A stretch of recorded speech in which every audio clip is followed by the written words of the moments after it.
Hello and welcome back to Lorehammer. I'm your host Mark, and joining me today on this journey down disease, rot, and decay, we got hey Brody, welcome, It's I, the great and powerful, Prince Italy. Bro Diddley. Now, I'll clarify for everyone listening because this is a podcast. I did not invite people here based on how much they personally align with Nurgle, so get that out of your mind. None of us are gross degenerates. We're all Greek gods, more sculpted like Fulgrim than anything else. But Ow. we Look at this also gun. got Gerald. Hey, how's it going? Hello. I am definitely not Nurgle aligned considering I am a healthcare worker. That's all I will say. Okay, yeah, okay. Makes Um, sense. the other thing we got to check before we start this episode: are any of us sick? Did any of us get actually blessed by Nurgle this day? I have been blessed by Nurgle for the last like 5 days. So I've been trying to cough him out, blow him out of my Okay, nose. okay. You know, he's getting out slowly, but I was praying that it would happen to one of them. I'm glad one of you guys. I'm glad it wasn't me. Last episode I was dealing with Chinch and like my mind was scrambled. Like we were reading the same lines and I just felt like I was in some type of cosmic terror loop and it rattled my brain. So I'm glad somebody else is suffering from Nurgle's afflictions this episode. Welcome to Lorehammer, the podcast where we ramble. Sometimes we make some jokes, but we mostly like to just read the lore and then talk about it. Before we get into this Nurgle episode, let's do some housekeeping. I'm like loosely looking for sound editors. And by this I mean I'm not looking for professionals. I'm not looking for anything fancy. I'm just looking for somebody who would be willing to put in a few hours a week and edit Lorehammer episodes. We like to just edit out some of the awkward pauses like the one that Gerald and fucking bro Diddley just gave me. Nice 10-second. They did it again and again. They keep Okay, now I think they just hung up on me. Yeah, so we're just looking for people to edit out all that weirdness, and make everything sound super crisp and friendly. So if you're interested in helping out, just email me at lorehammerpodcast@gmail.com, or you could just reach out on the Yep. Discord. And while you were helping out with the Imperial Tithe and everything, come consider joining the Patreon. For just $2.50, you got ad-free versions on Spotify. For $5, you get ad-free versions of the live stream and all kinds of other fun perks. And you get notice whenever we're actually doing this kind of stuff. So what are you waiting for? absolutely. And the other thing that you got to keep in mind too is that we have a live stream. So for those of you that are not on the live stream right now, you're just listening to this months, years, decades down the road, may I say, you're really missing out because you join the Patreon, you get access to a live chat room during the show. So you can talk with all the cool people on the chat, get ideas thrown out there. There's things that we see here on the show. And then at the end, we get some call-in guests at the end of the episode of some of the people that are listening, and it actually really helps give like more context to the audience and some of the different ideas that are out there. I know when I first started listening to Warhammer, I wish they had a live stream because I would have called Mark out on how he pronounces some shit. Are you sure it's not Christian you're talking about? Every single person in that the Discord channel has heard him say Primark, and I want to murder him every time he says it. He's gonna say it Oh today. man. He's gonna be like the Primark Mortarian. I'm gonna be like, How that's should I okay. say it? What is the true right Canadian way to say it? Primark, It's a not primer. Primark. Come on, get it through your Primark. thick skull. That's not just the North. That's not just the Canadian way of saying it. That's the North American way of saying it. Thank you. That's Say the it North correctly next American time, or you're way. fired. Okay. Well, yeah, I've been notorious for misreading, mispronouncing stuff, but hey, in the long run, at, at least I'm still human. So, while AI Still bots are you. better at reading than I am, at least I still am a human. So that's nice. Perfect. But yeah, get on that live stream, everybody. Join the Patreon. Get access to the live stream. It's a ton of fun. We love talking to you guys. Yeah, like comments like this, Liar says everything Mark pronounces is canon. Get fucked, Brody. So, Oh, Got oh, called out in the chat. coming at me hot. Wow. I just wanted to say Put it too that on. I'm not the one flashing these comments up on the screen. I think that's just divine providence, you Oh, is know? it? There you go. Yeah. This is all the blessings of grandfather Nurgle we're talking about. Grandfather. Cool. I'm excited for this episode. There's a lot of quotes in this episode. I think we're gonna do some fun accents and learn through just different languages. It's gonna be a lot of fun. Today we're doing Nurgle, Grandfather Nurgle, the Lord of Decay. He's got a bunch of different names and titles, and last episode we did Chinch, and halfway through the Chinch episode, I'm like, oh fuck, man, this needs to be 2 episodes at least. So like the last episode, this is kind of going to be focused on Nurgle in his realm. We're going to talk about him in the warp. And the next episode is, or not the next one, but the next time we do Nurgle, it's going to be more about how Nurgle's followers kind of interact with him. What are the blessings? What are the curses? Why do they do it? Which ones are it? Like, I was reading about Chinchian night houses and how cool that would be. Maybe they have these cool like Helldrake wings on the back of an Imperial Knight and it's flying around the battlefield. Like, fuck yes, right? Oh man, now I've got to get Chaos Knights. Like you guys Yeah, are fucking now I gotta. Chaos Knights with dragon wings on the back. Hell yeah, brother.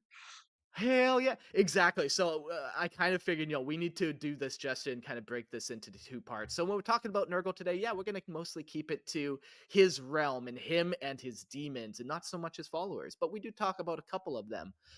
Throughout the episode, though, we're gonna talk about his manifestations, philosophy. There's some cool different philosophies and how he actually how their followers do interact with them loosely. Rivalries, something we talked about on the last episode was if there's a rival, is there preferred? And we learned how Chinch kind of doesn't prefer Korn, but he likes Korn because he can manipulate him into more violence. Like, it's an easy, hey Korn, you want to go do some mayhem? Like, don't bend Korn's arm behind his back. So the preferred kind of thing was a fun concept to go through. And yeah, then we'll go through a lot of his Nurglings or demons, including glitchlings, which were pretty cool. So yeah, big episode today, and yeah, let's dive into it. This Exciting. sounds like a lot of good kinds of tomfoolery and chicanery. So, Nurgle, A lot of filth. a lot of filth, a lot of cesspits.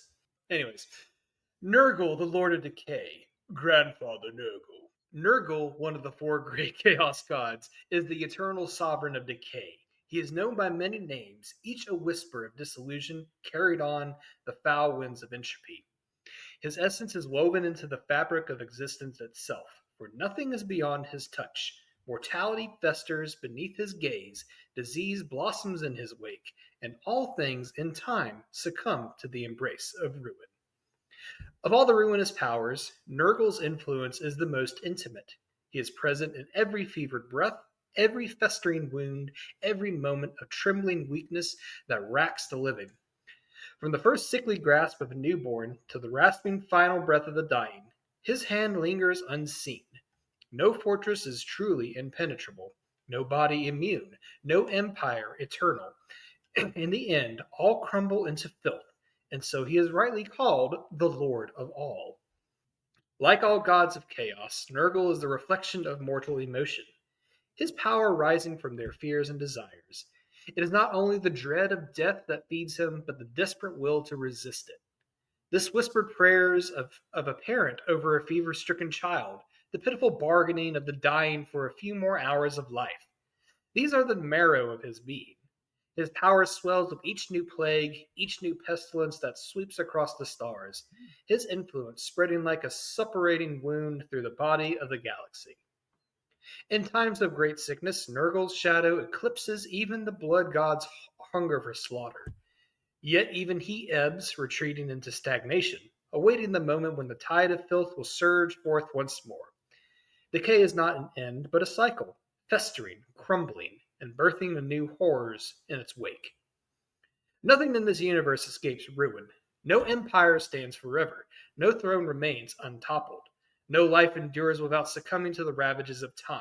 Even the false emperor, cocooned in his withering throne, cannot escape his fate. The only question is what follows the fall. For every death there is renewal.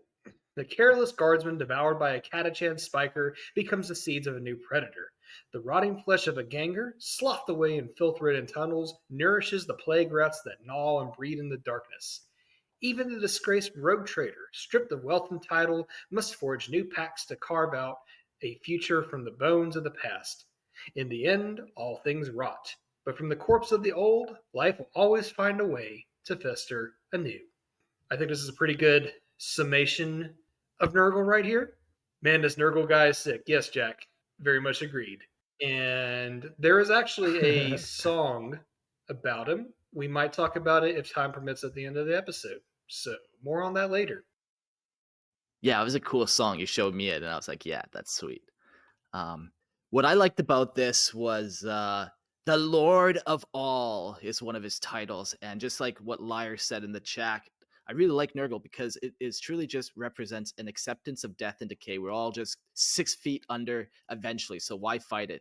Join your father now, and then he gives a nice little ad there, which Nurgle ain't paying me to do, so I'm not reading that. Uh, but yeah, everyone dies, so we all give in to Nurgle eventually. But not all of us murder. Not all of us go down a mad cocaine fueled excess hole, you know. So that's one thing. Yeah, we will all have in common. Eventually, we'll all become followers of Nurgle. Exactly. It's just the circle of life. That is what Nurgle is. It's the circle of Circle of life. life. Death, decay, life, death, decay, life. So, speaking of the Lord of Decay, in this universe, all rots. In this universe, one must rot to survive. Excerpt from the Enlightenment of Corvidi Calthrax, Harbinger of Carrion. Hmm. Beautiful, I hope beautiful. everybody loved and hated that.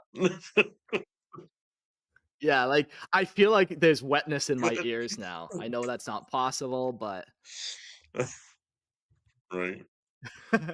It is this unyielding truth that all things wither, all things erode, that grants Nurgle his rightful title, the Lord of All. There is no action, no motion, no breath drawn or surrendered that does not, in the end, serve his design. His patience is boundless, for all things decay in their time, yet is not one to sit idly by and simply watch the cosmos crumble. No, the Plague Lord is filled with boundless vigor, a tireless artisan of entropy, ever eager to stir the cauldron of corruption. From the depths of his reeking manse, he toils with relentless joy, crafting plagues of flesh and spirit, virulent afflictions and insidious ideas, each a gift prepared with a father's love. These pestilences are set loose upon the mortal realm, a tide of ruin ever cresting. He does not resent resistance. On the contrary, he welcomes it. Every cure sown by desperate hands, every barrier erected in defiance of his work, teaches him new ways to unravel the futile efforts of his living. Every fleeting victory against his gifts is hollow, leaving the victors wounded, vulnerable, ripe for his embrace. The dance of struggle and surrender is but an extension of his grand design. For decay is not halted by denial; it is only delayed, and always at a great cost. Change is hesitation, nothing more. Defiance is the final gasp before surrender. Time is meaningless in the realm of chaos. Across the cosmos, those who chronicle the decline of their own kind whisper of corruption, of ruination, as if they can name and contain the workings of Nurgle. In their arrogance, they speak of him as a force to be fought rather than the certainty that he is. The ignorant fail to see the greater truth. The wise, those who grasp the endless cycle, know that life is a battle against erosion and that every dawn carries the promise of dusk. Sick. cool. One thing we're picking up on is we've said it kind of a couple times where it's like grandfather Nurgle or a father's love. Um, we've talked about chaos gods and how they have sometimes these like good aspects, like Chinch has hope as a good aspect, and I like this, like, you know, Nurgle is over his cauldron in his garden. He's making all these super gross diseases and plagues. But each one, he's like super hyped to see what happens with it. He's like, yeah, blossom and grow, and this one's gonna burn out really quick. He's like, that was cool. Let's make another one. Like he isn't necessarily looking for like the greatest world killing disease. He's just looking for life and creation and something new, and then he cares for it in the way only he can. I mean, of all the chaos gods, like his gifts are literally.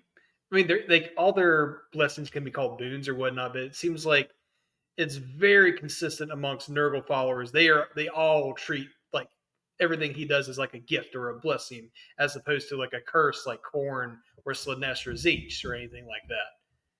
Yeah, exactly. And I have always, whenever anybody has said grandfather Nurgle or father Nurgle or anything like that, I always think of it as um, there's this idea that a father raises his son like mothers and everything like that obviously give life, but the father raises it to and wants to nurture it to see it embody himself. And like it was one of those things, so he wants to Yeah. see how disgusting and life-giving he can make other things through his own designs, and how much he can get it to reflect his own godlike eminence. So that's what he's trying to do, imbue everybody with his own godlike you know abilities by giving them gifts. As a new parent, that hit hard. Like that, like, yeah, man, just like wanted to watch it and like just develop it. Like, hey, Right?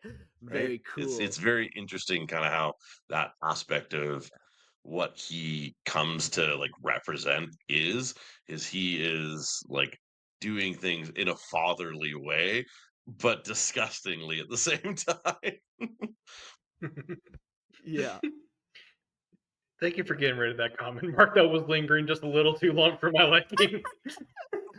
I'm telling you, I'm not the one managing these comments. That can't be me. I can't be held responsible for bringing those up. Trevor Buzak? Oh. Trevor Yeah, it Buzak must must be be him. him. The Lord of Decay continued.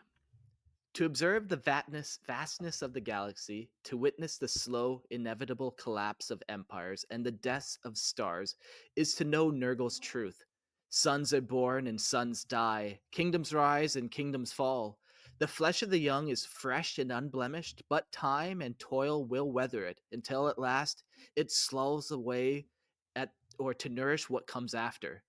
He is the shepherd of this destiny, the master of certitude. Nothing certitude, for nothing endures forever, save for rot itself.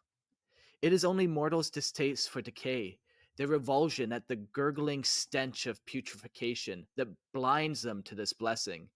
It is difficult for the fragile mind to understand that the wasting of a limb, the rupture of flesh, the spilling of entrails are not punishments, but gifts. Man, Nurgle has the best propaganda team. I'm telling you, the best. Even the hollow husk of the false emperor, confined to his golden throne, is a monument to Nurgle's work. A corpse wrapped in the brittle preservation, fighting the inevitable. Each day, 1,000 souls are thrown upon the pyre of sacrifice to starve off the rot, yet they do not halt it. They merely feed it. Fuel is slow and patient march. It is in the end all things succumb. The Lord of Decay will be there, smiling to welcome them home. For every death there is renewal, every carcass begets new life. This is the great exchange in which Nurgle traffics the cycle he nurtures with loving hands. Flesh is the coin of his realm, and hope is the interest he pays on the investments made. Truly, there is no god so honest in his purpose, no force so certain in his design. Thus, he alone deserves the name whispered, revered, reverenced, and feared alike, the Lord of all. Oh man. Woo. Sick. It's so That sick. should be the grandfather. Literally sick. Yeah.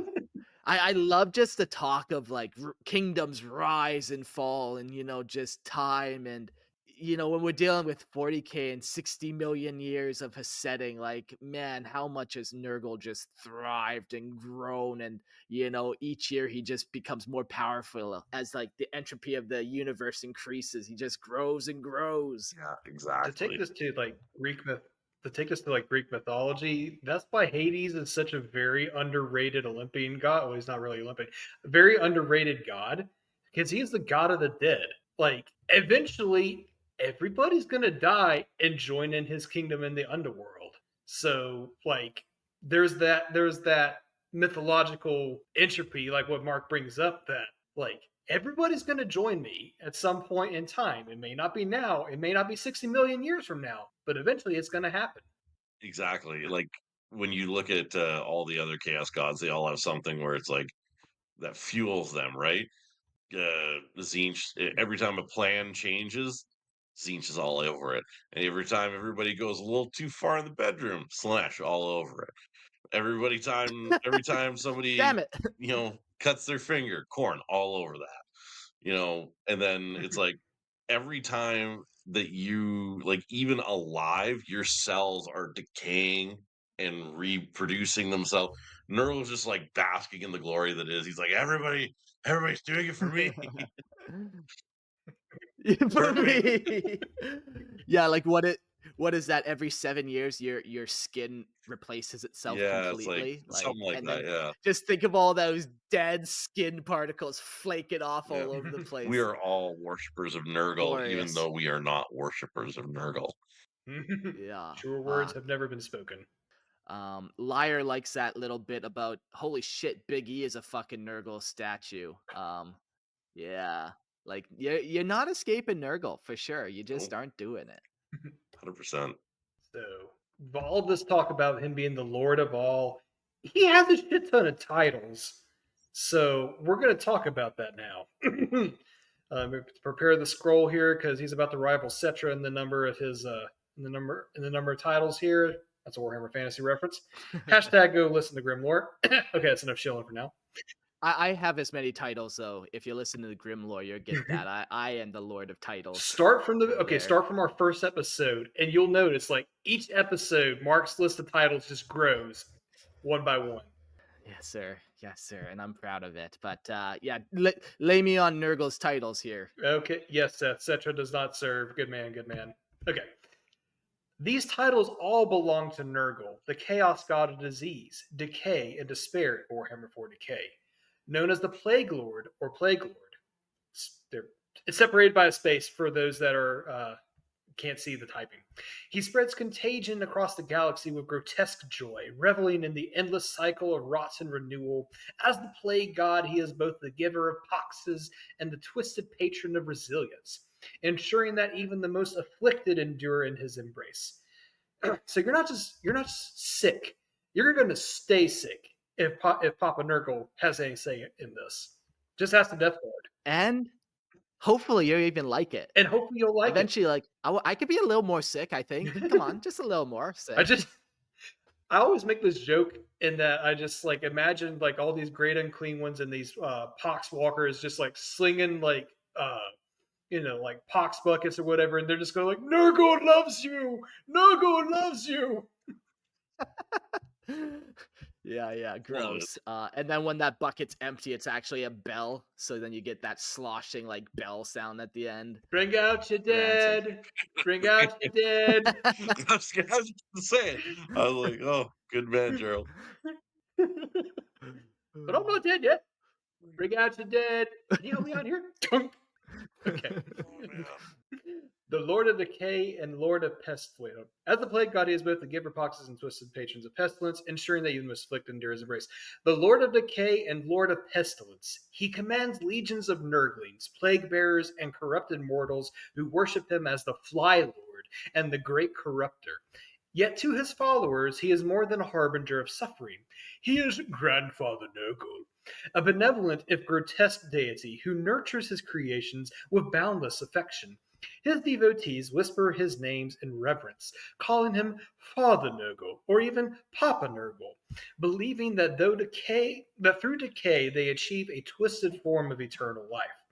As the master of plague and pestilence, his gifts are both a curse and a blessing, a putrid embrace that ensures nothing truly dies, only festers, spreads, and begins anew. Many, many, mucho titles. Plague Lord, Plague God, Plague Father, Lord of Decay, Lord of Pestilence, Fly Lord, Great Corrupter, Grandfather Nurgle, Father Nurgle, Papa Nurgle, Master Plague, and Pestilence. I think there's some more even too, Monster Plague sounds but like the a internet is just great rapper's name. oh yeah, yeah, okay. Shout out to your boy A rapper, Master you think, and Plague. not like some oh Exactly. man. Yeah, so many titles this guy has. Crazy. I don't like he's kind of almost like yes he has titles, but he's looked at not so much as a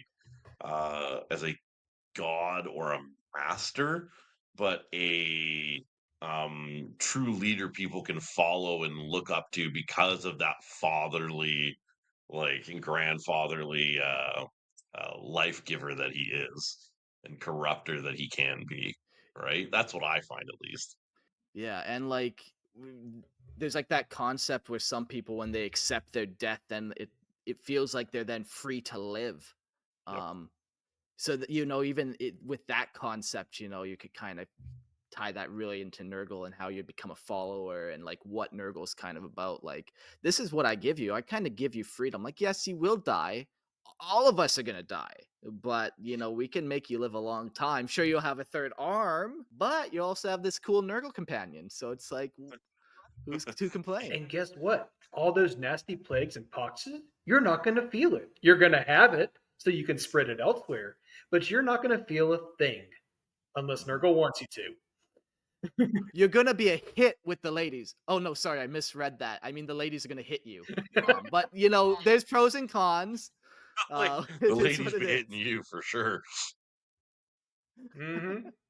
Yeah, with the broom. Get away, you beast. But it's okay. It's okay. That's fine. Mm. Exactly. This is making me think of This is making me think of that Hammer and Bolter episode called Plague Song. I think it's Death Guard centered, but man, great animation. Do not eat anything before you watch it. Oh no. Do not eat Oh anything before man. you watch it. So I had a friend of mine who had a bunch of Death Guard models and everything. And as a joke, his brother went in with fart spray into his gaming Oh case no. and put fart spray into the What foam did of he the do? gaming case. And so he opened up this gaming case at a tournament, What? and then was just like, "Bleh, bleh," like he had no idea what to do.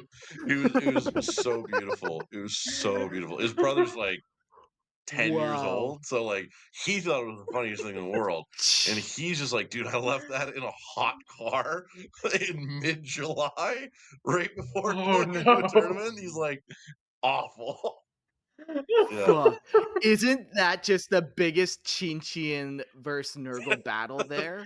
Um, Yeah, exactly. what a plot and what a scheme to fucking set somebody up. Yeah, Holy, I he love was it. like Oh, that's because just he that he had sound been telling his that's brother about how gross Nurgle is and why they're all green and everything like that. And oh no. he's like, "Oh, so I'll their make it farts would green. be really bad, right?" He's like, "Oh yeah, they'd be terrible." He's like in his mind, he's like, "I'm thinking." Oh no.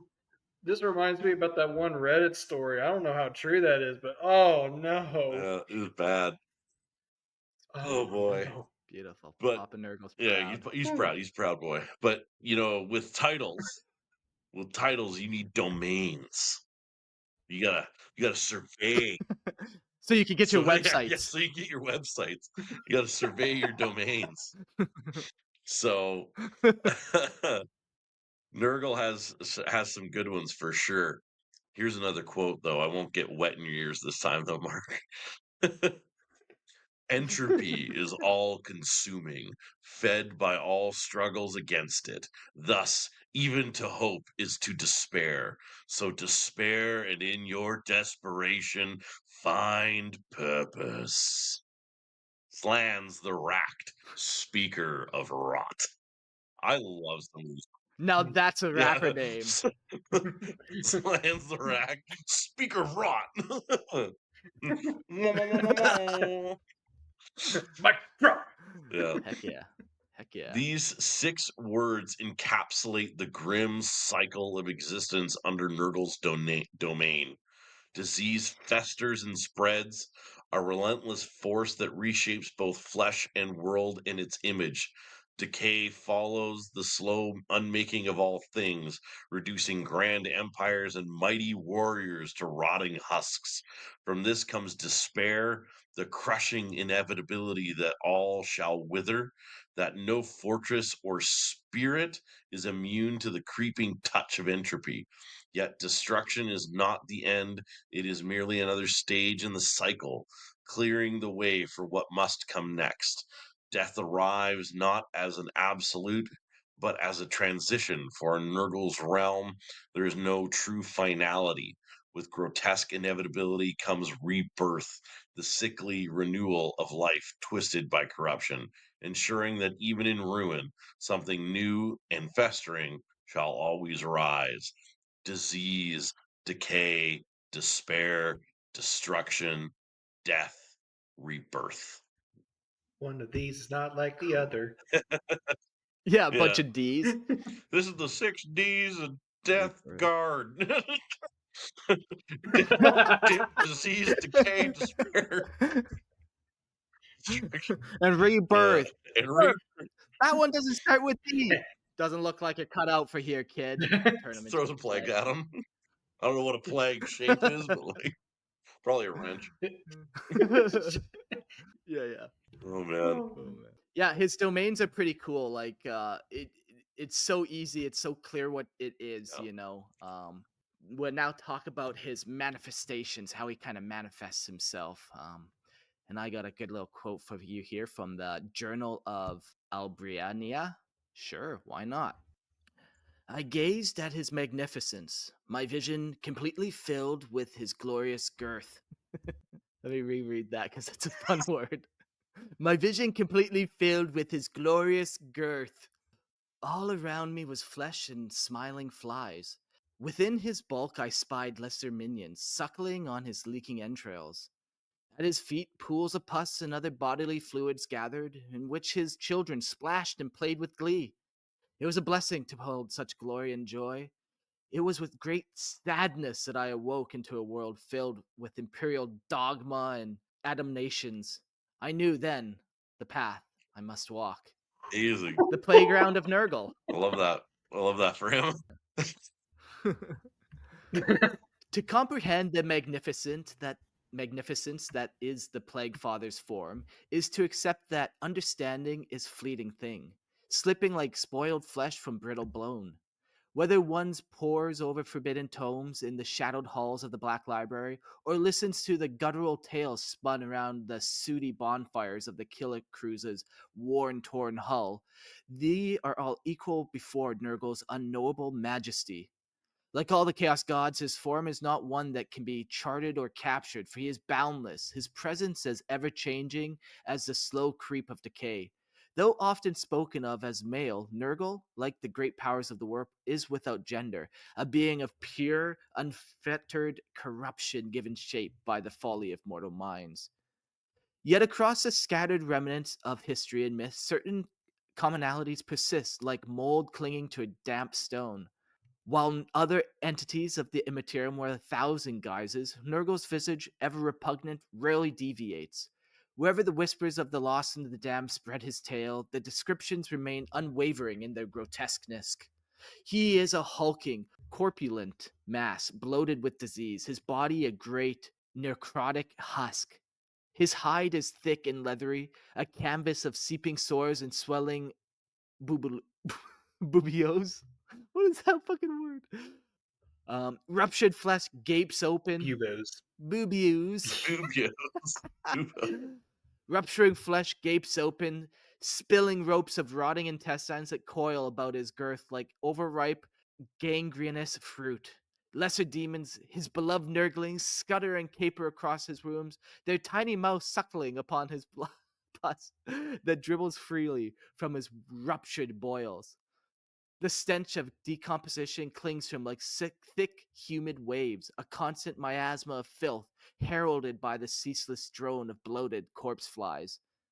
Beneath his ragged nails, where flesh blackens and peels, maggots seethe in their putrid nests, cysts forming only the split and spill their vile contents in an endless cycle of rot and rebirth. Perhaps these tales are true, perhaps they're not. It is no consequence for deep within the festering heart of his garden, what rise within the Plaguefather's domain is beyond mortal reckoning. Yet none can deny that his works, though abhorrent, are also miraculous in their tenacity, and their joy with which he toils is the boundless as entropy itself. Even if madness clouds the testimonies of those who have glimpsed his presence, I'm telling you, the propaganda team is on point for Nurgle. The consistency of their accounts is undeniable. His form of decay, but his spirit is effervescent, his laughter as infectious as his gifts. Herein lies the paradox of Nurgle, the harbinger of disease, yet a father to all, the master of ruin, yet brimming with ceaseless vitality.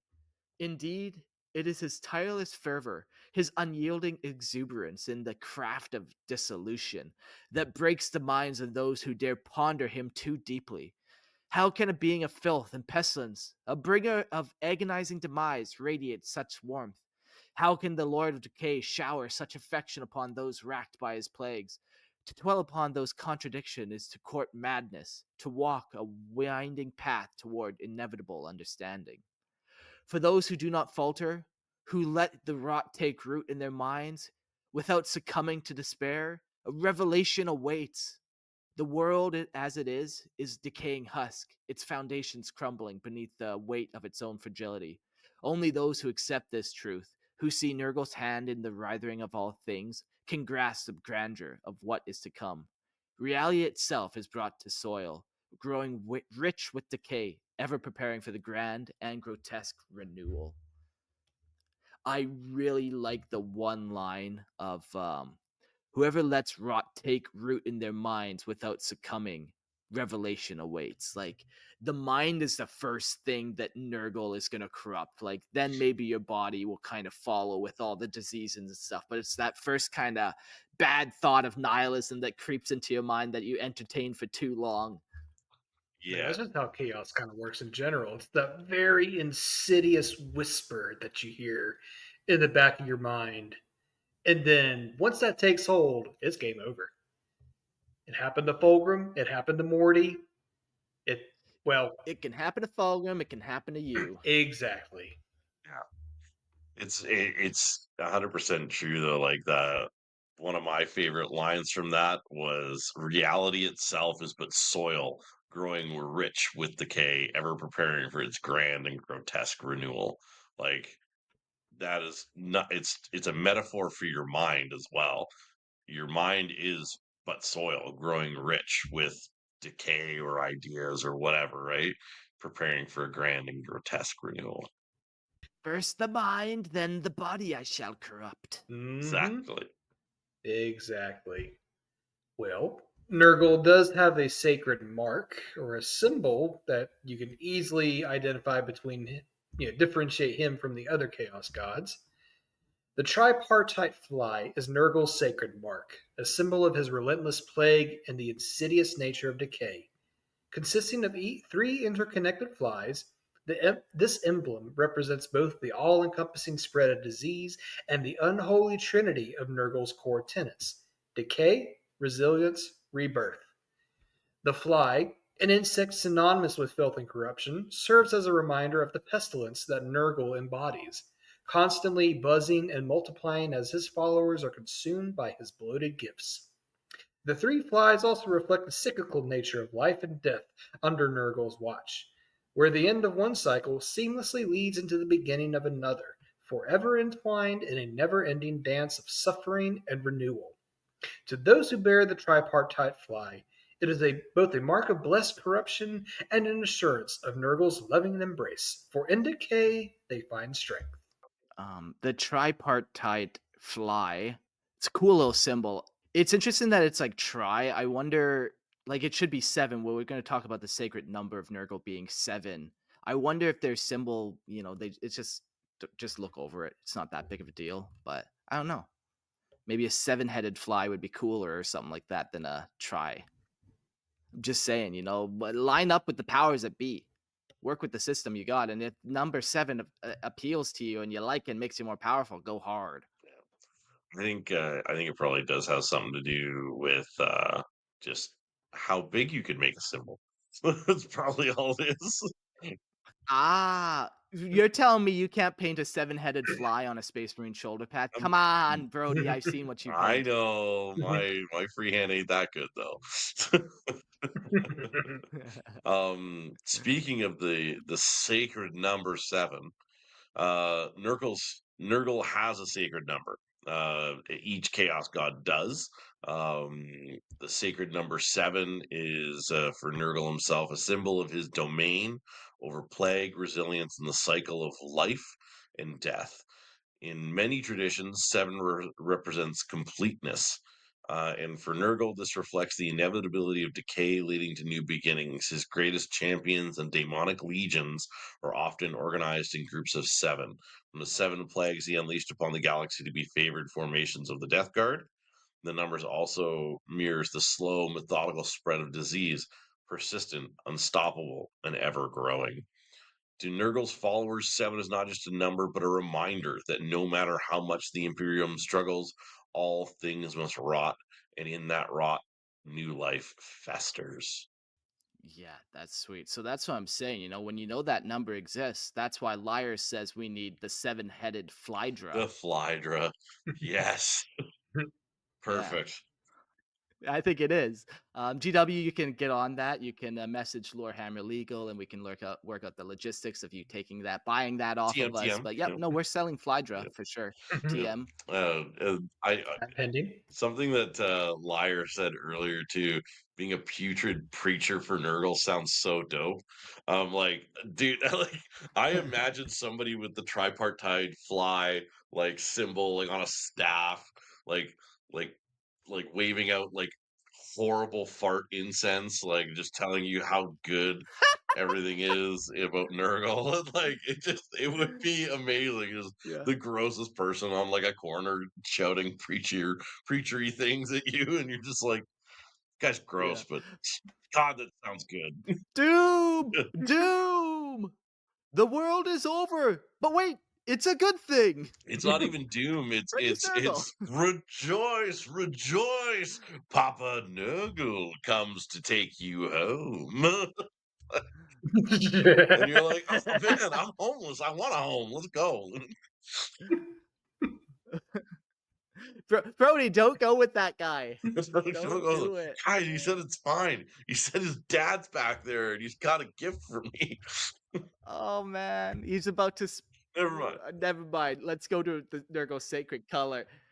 I don't want to think about what happens Oh if you no. go home Oh with that no. guy, Brody. Don't do it. Don't take the candy from the Nurgling. Don't do it. Don't do it. That's not a light at the end of the tunnel. Don't.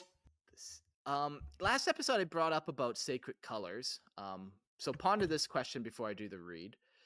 Do you think that all Nurglings or all demons should be painted in their preferred god's color? And ponder that question while I read this, and we'll talk about it. Nurgle's colors, primarily brown and green, are the visual embodiment of decay, rot, and the eternal cycle of life and death. Green, often associated with sickness and infection, symbolize the virulent spread of disease and the relentless growth of plague. It represents Nurgle influence on the natural world, turning vibrant life into something putrid and corrupt. Brown, the color of decaying earth and rotting flesh, reinforces the theme of decomposition, grounding Nurgle's power in a physical decay of all things. Together, these colors evoke the contradictory nature of Nurgle. Though his gifts bring suffering and death, they also nourish the cycle of rebirth, from where decay comes new life, however foul it may be. This duality makes Nurgle's hues both unsettling and strangely comforting to his followers who embrace the promise of eternal, albeit decayed life. Like my example is this: when I'm playing tabletop, you better believe that I'm putting down squads of 7 plague bearers. You know, because to me, I just think that is how I become more powerful. Just like orc players yell "wog" and paint their tanks red.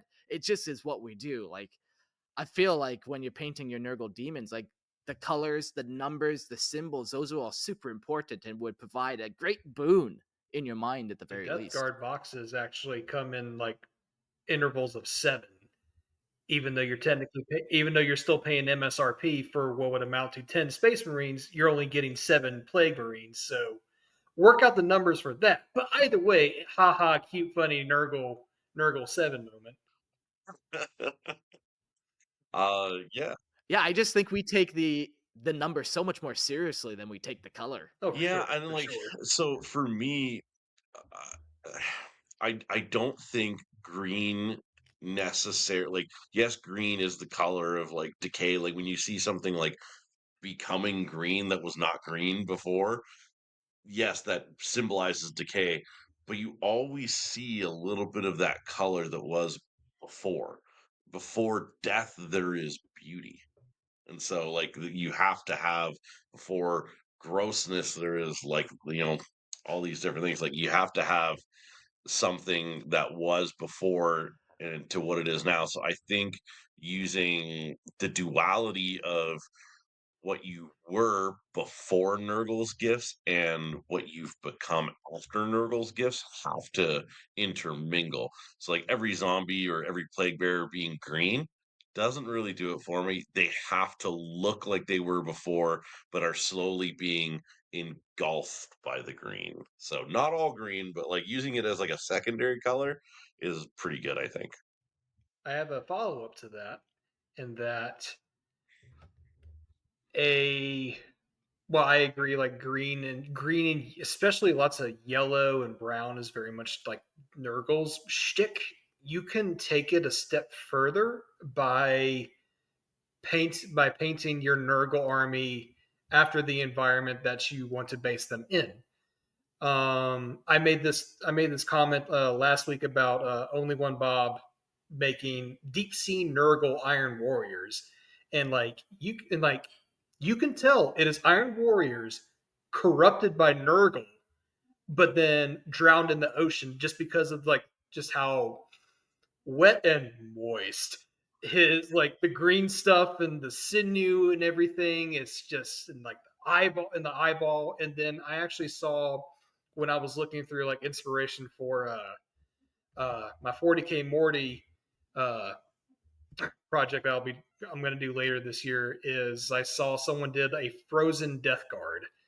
Like the silhouette of like Death Guard and Nurgle is so distinct. Like you can just look at it and you can tell what it is. So what this person did was just basically paint them in just like hues of blue and white, and made it look like it was just the Death Guard just like slowly making their way in like a frozen zombie apocalypse, like White Walkers from Game of Thrones. It was fantastic. Frostbitten. Yeah, Yeah. exactly. Because that's the other kind of decay you can get, not just the festering pustules that you usually see.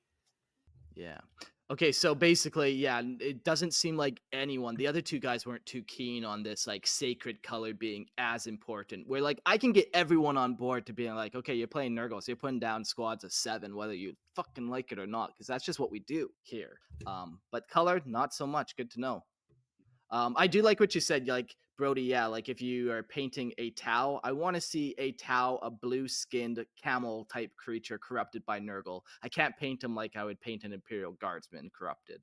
Exactly, right? So it just using that whatever they were before and being able to show that they've been corrupted is something that you have to look at, right? And it's hard to necessarily pin that down for everything all the time. So like I've been painting some vampire models for Warhammer Age of Sigmar. And when I was doing that, I was really kind of going with the whole like purple shadows or magenta shadows in their like face lines and everything like that, and making sure they're a very pale flesh um, and stuff like that. And really got me thinking about um, it's not so far out of the realm of possibility to do something like that with Nurgle models as well, because with that first little bit of decomposition is your blood and everything just kind of decomping within your skin, and you see that decomposition within the skin before you see other things. So like seeing somebody who's maybe painted a model like an Imperial Guardsman or something like that, and they're purplish and like bruised looking, that would and I'd be like, yep, that's a Nurgle zombie. That's sick. That looks awesome. Like that'd be really cool. Yeah. Yeah, yeah. Let me refine it real quick. What if you know what? Like, never mind. I was gonna say, what if just the demons kind of stick to the screens of brown? And once you talk about like corrupting mortals, you kind of go out, but it just doesn't seem like anyone's too keen on like limiting colors. And I get that, man. Like, we want to paint Nurgle how we want to paint them. So, I also yeah, think like the things that are like associated with Nurgle, like maggots and stuff like that, are really associated with Nurgle. They always talk about like blowfly larva and all that stuff. That stuff's all bright white. So if you wanted to do like a Nurgle army, they got a demon Nurgle army, and they were all like this sickly white, and then all the shadows were like greens or yellows and stuff like that, where it makes it look like they're the young new Nurgle demons that they're trying to like get fatter and more demony and more blessed, and the greener they are. So like your big unclean one, your great unclean one, is like way more green but still has like patches of like white all over them and everything like that, and then like the plague bearers are all basically all white with just like a wash of green. yeah, that would be cool. Just like the darker you get, the more power you have, the more corruption you have. I like that idea. God, I can't be on this show anymore. You guys make me want to collect too much stuff. Well, if you want to go buy minis, everyone always remember go to Merlin's Miniatures and use code Lorehammer, or use the link in the description below and buy minis from them. They ship worldwide, and then Lorehammer gets a little cut back, and you do me a favor. And they might sponsor more episodes, so go buy from Merlin Miniatures. Um, let's jump into philosophy. There's kind of three main approaches to philosophy that Nurgle has. You know, there's many different styles. Nurgle comes in all shapes and forms, as we're kind of read. But these are kind of the three big ones. But here's a fun quote again. His enemies shall wither and die. His allies shall wither and die. The universe and all in it shall wither and die. And when the great corruption has settled over the land and permeated the very foundations of reality itself, then shall the Lord of all rise from the rot and the ruin and spread his arms wide to reclaim all his dutiful children. And that is the victory and rebirth from the litanies of inevitability. Mark for Plague Preacher 2026. Yeah, right. Thank Exactly. you. Blows out one's throat, but worth it. I love that that Nurgle is like the god of evangelical preachers. Every single you never Yeah, yeah. hear corn like dudes like they just like blood for the blood god, skulls for the skull throne. Zinch Yeah. is like you don't know what I'm gonna say, and Slanesh is just moaning, and then these guys are like let's just have like a really like come to Nurgle moment, and we're gonna just just go hardcore into the Sure, it's all over, but let's give each other a yeah, hug. they go straight evangelical preacher, like, "Is it 2 a.m. on a Sunday?" Well, it's like Mark said, Nurgle probably has the best propaganda machine because everyone is just so jolly. Right? Like Exactly. all the other chaos gods is like Korn just wants blood, death, and gory murder. Zinch is just all about trickery. You don't know what I'm gonna think next. And then Slanesh is just the Nurgle I is don't just like like, that. yes, children, come around the plague pot. We're all gonna have ourselves a nice little pestilent stew. Nice little fish and stew. Blessed be the grandfather. Beautiful. Love it. Oh, Mhm. I love it. decay is glorious. Decay really is glorious, isn't it? To Nurgle, decay is not merely an unfortunate consequence of existence, but a beautiful, inevitable process that brings balance to the universe. His philosophy of decay teaches that all things must degrade, that entropy is the natural state of all matter, and in this destruction there is a kind of purity. Through decay, Nurgle brings about the opportunity for new life to emerge, often in forms more resilient than before. His followers view the withering of life as a sacred process, an essential transition that serves as the foundation of Nurgle's eternal cycle. For them, decay is not a cause for despair, but a glorious, necessary step in the grand design where the dead feed the living and life is continually reborn from death. Yeah, pretty straightforward. I think that's the most kind of basic, kind of the beginner's level of Nurgle. That's basic. Then, you go to Nurgle College and you learn the next little lesson here of Champions of Decay. Nurgle Sunday School Yeah, as you learn more about the philosophy behind Nurgle. must be on the seventh day of the week. It has to be, yes. But apparently it doesn't have to be a green church or brown church. It can be any type of Yeah, church. any church color you want, as long as it looks decrepit. There you go. Now, decay is glorious, as Gerald said, but what glory is there except for the glory of Nurgle's champions? Another quote Ooh. for you from Culvine Hesterius of the Death Guard. In the embrace of great Nurgle, I am no longer a friend, for with his pestilential favor I have become that which I once feared, death. Ta-da! Nice. And then I can imagine you just slaying Yeah. me with a scythe. Choosh. Yeah, exactly. Scythe, or like the new Nurgle Death Guard model that has that great big executioner's sword across his back. That thing's sick. Oh yeah, that guy's Sick. sweet. Yeah, I would be honored if you killed me with either of Perfect. those. You know what? I'll get on it. Oh man. The champions of decay are those who have embraced Nurgle's gifts of plague and decay, transforming into twisted embodiments of his will. These chosen individuals are marked by their resilience and their ability to withstand the horrors of the universe through corruption and decay, becoming living testaments to Nurgle's eternal reign. They are both feared and revered as they have surrendered themselves to the slow yet inevitable ravages of rot. In return, Nurgle bestows upon them the strength to endure what would break lesser beings, and in this endurance they find purpose. The champions of decay, whether mortal or demonic, become embodiments of the Plaguefather's philosophy. Decay is not weakness, but an opportunity for growth. And in decay, they find their ultimate power. Cool. Yeah.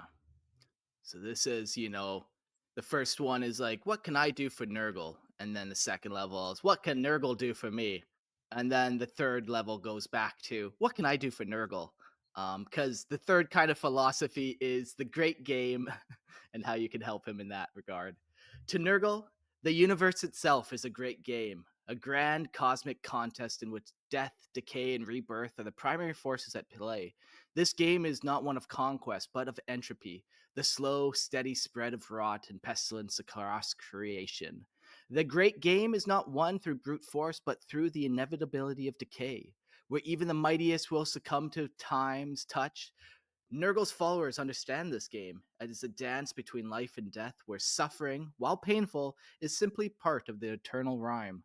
For the Plaguefather, this game is a celebration of his dominance over life, and his followers are both players and pawns in this endless cycle, eternally participating in the play of rot, transformation, and rebirth. Yeah, that so like I said, it's going back to Nurgle. At the end of the day, everything goes back to Nurgle.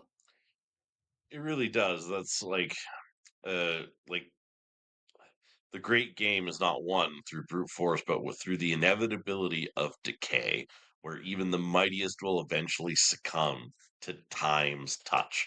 He is like here's a here's a thought.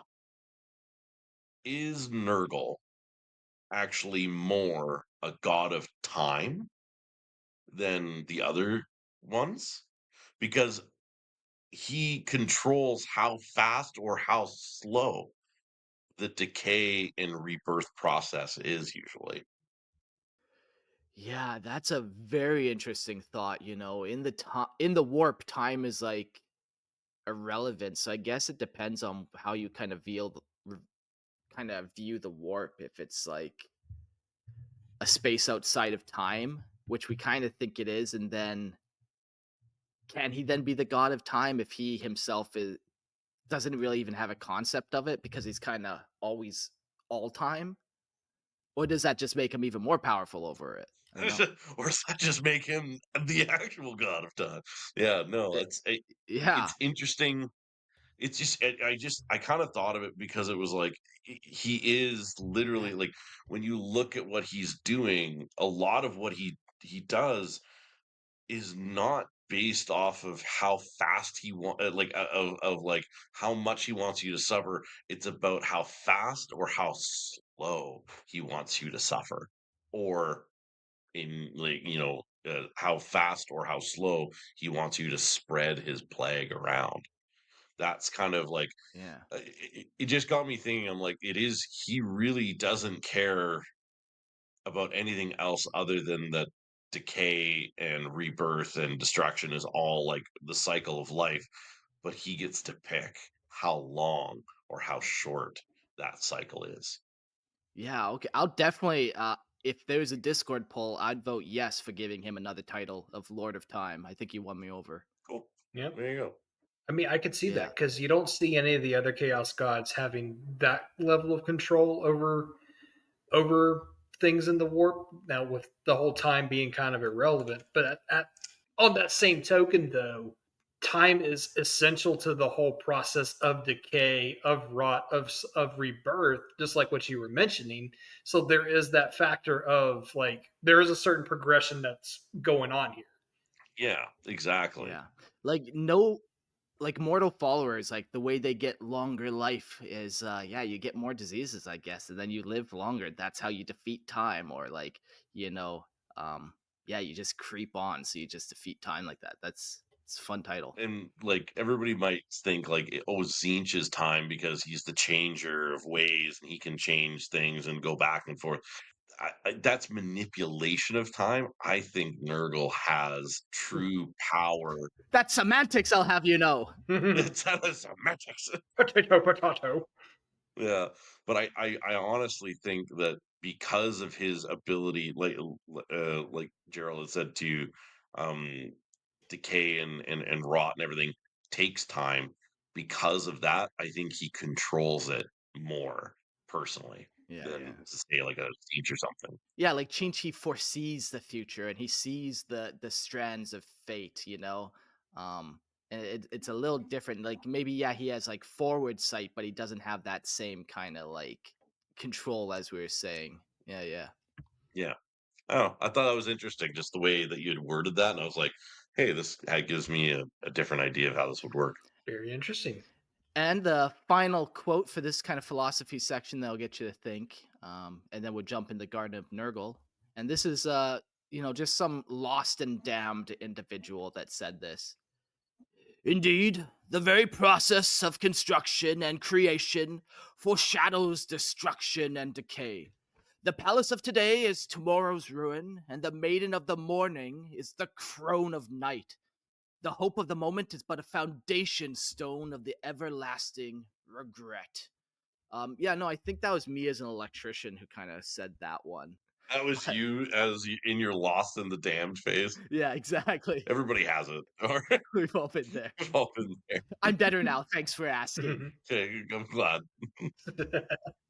Oh man. Okay, I was gonna say, I will say this though, the hope of a moment is but the foundation stone of everlasting regret. So metal. I love that. That is the quote of the Whew. day. So I don't know if I can top that, but I've been very bereft of quotes this entire night, so I found one for myself to read out. Okay, okay. This one is by Ergloth Rothar, Plague Champion of the Death Guards. So just imagine this being in the Champions of Decay section that Brody had read. Sickness, disease, plague, and pox, suffering, and the slow living rot. Such wondrous gifts does Nurgle seek to bestow upon the unworthy human cattle of the Imperium. We are merely the vectors by which his virulent beneficence may spread to the undeserving masses. Honored be the grandfather. Honored be he. Honored be thy grandfather. Okay, honored be the grandfather. And now we get to talk about the Garden of Nurgle. The land of the Plague Lord, Nurgle's garden, is no mere garden. It is a realm of rot and rebirth. Mortal minds struggle to comprehend it, often describing it as a twisted, deadly paradise where decay fuels life. The garden teems with grotesque flora and fauna, interconnected in a perpetual cycle of life, death, and decay. Shovel petal plants uproot themselves, planting skull seeds in rich loam, while beasts of Nurgle, frolicking over these new fruits, scatter their matter, feeding the flies. These creatures carry Nurgle's experimental diseases, which, upon infecting predators, lead to their violent demise and provide new nourishment for the garden's ever growing decay. I'd like to see what happens if like a Catachan soldier gets plucked from Catachan and just put into Nurgle's garden and see how they take to it. I wonder how much it just reminds them of home. Yeah, like in the dead of night, he just wakes up. He's like, "Oh, I must be off Catachan. This place is pretty nice." It's actually an improvement. Wow. Though this domain echoes earthly gardens, it is not a place of simple passage. Demons, including the plague bearers, are not workers but part of the garden's essence. Eternally bound to Nurgle's will, his domain is fluid, shifting to suit his whims and creations, with fields for blighted herbs, pits for his experiments, and a vast mansion to store his works, brew plagues, and entertain visitors. So not only do you have a garden, you got a nice little pad. Good on you, Nurgle. Good on you. He loves entertaining dinner guests, throwing the fanciest dinner parties. All the Chaos Gods come around. They chat about the great game, who's winning. Exactly. I don't know, man. I was always a Zinch guy for a long time, but this is starting to win me over. Right? Nurgle's just too chill and too jolly. Exactly. So you may have chosen Nurgle, but if at the end of the episode you're coughing or your nose is running, then we will know that Nurgle 2 has chosen you. Oh no. Hmm. I've been So chosen. I will consider it. I will consider these gifts of Nurgle.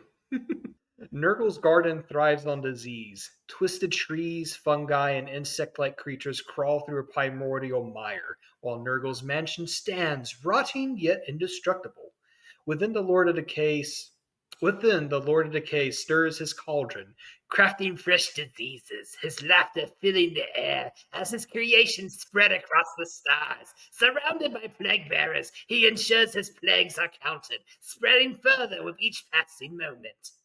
I don't know where that came from. I'm sorry. you're getting slowly possessed by Nurgle, I think, is what's happening. Honestly, it worked. So Nurgle must have taken an interest. So come here, little mortar man. Let's bring you into the Nurgle fold. Let's take you away from Zeech. Anyways, war erupts as Nurgle's influence spreads, his garden blooming with death and corruption. Yet even as it recedes, the garden feeds on the fallen, its cycle of decay and rebirth continuing, waiting for its next swell across time and space. Man, one of the wildest things about moving from Canada to Panama was going from the prairies where it's just like wheat fields to then going to a fucking rainforest jungle where you cut down trees and they grow back. Like I have a path out in the back where I've been macheting, and like if I don't go back there in a week or two, the trail gets overgrown, man. It's just there's so much life, and there's trees growing on trees, and there's animals, and there's carcasses, and there's smells, and very Garden of Nurgle. I think next time I walk through there, I'm gonna see what kind of gross things I can find in honor of Nurgle.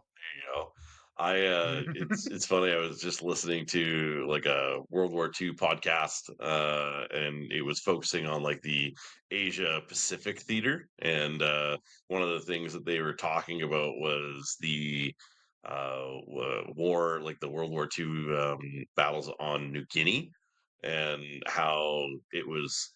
absolutely terrible because you'd be walking through the jungle, and because of how damp and how hot and how like there's no sunlight that gets through or anything, everything just starts to rot. So like as you're walking through your like it was a big thing where their uniforms would rot on them, Crazy. and so they were like walking through the jungle for like a week, and they'd come out and they wouldn't have uniforms. They would be like almost buck naked because their uniforms were just like destroyed just from how the jungle was trying to decompose them as they're living Yeah. to feed itself to regrow back everything.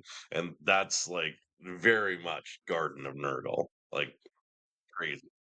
Yeah, I love that thought where it's like you said to feed itself essentially, like where the jungle is almost its own entity that is trying to consume everything that comes in contact with Yeah, it. it's pretty crazy, man, what just natural life can be and do and whatnot. Like it's growing up on Vancouver Island. Nature. Yeah, nature. Even growing up Yeah. on like I grew up on Vancouver Island in the West Coast, and it's basically a boreal rainforest. And so I would find things like logs. If you cut down a tree and you don't harvest it for wood right away, things rotting like within like a month kind of thing, especially with how much it rained there. So a lot of like whenever you were Yeah. walking through the woods, you never stepped on a log because you never knew if it was rotten or if it was whole or what, because and if you went through it. Oh man, I got worms and I got mushrooms. I'm getting off my foot, and like you never, it was terrible. But yeah, it's pretty. Nature's neat. I love that smell of the rot and the decay and just like that old growth Yeah, smell. it's definitely different. It was like a even like you talk to any gardener, they like to smell Yeah. compost. That's just rotting stuff Yeah. that is becoming something that will grow things, right? And so like it's like, As long as you're smelling that pile and not the manure, yeah, exactly.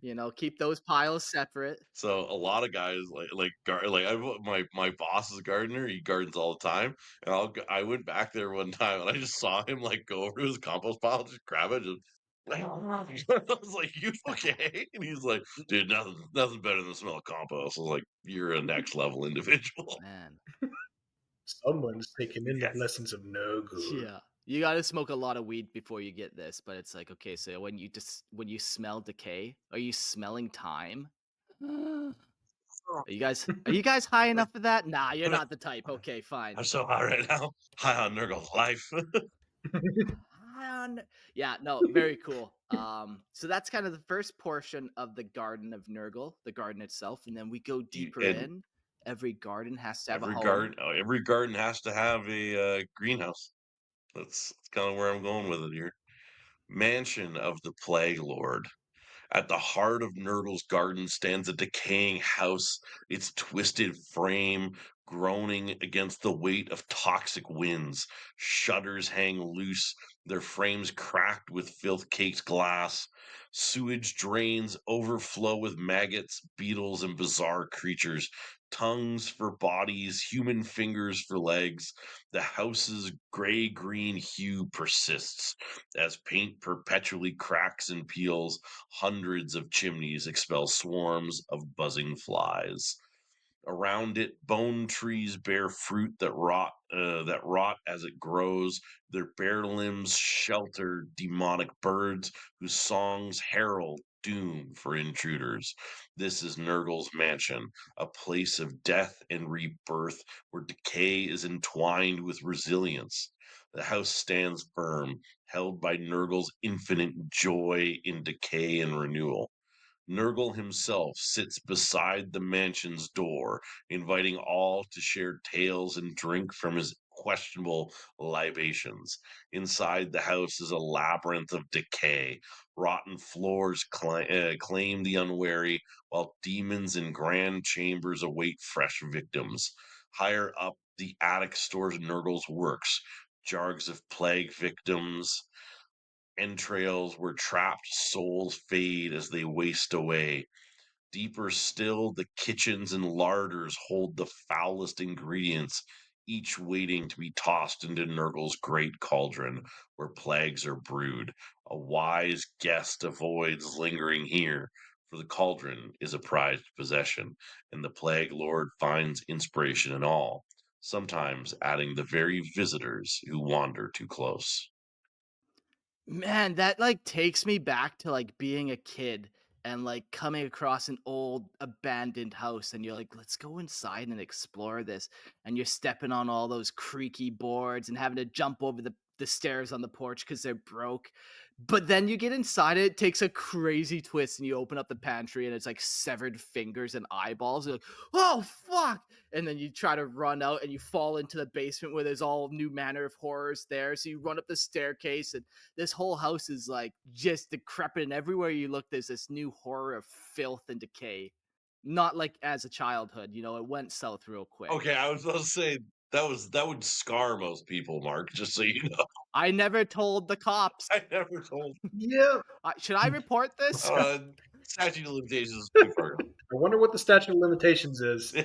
But no, just like that old like house that you want to go and explore, almost like there's like this weird almost inviting allure to it. 100%, yeah, like, again, like, Vancouver Island growing up, like, there was some old houses way back in the woods on properties that were abandoned that are just rotting because of how wet and humid it is out there, and with the forest kinda creeping in and the moss hanging down, and you're just like, "That's cool as hell, but I ain't going anywhere near that."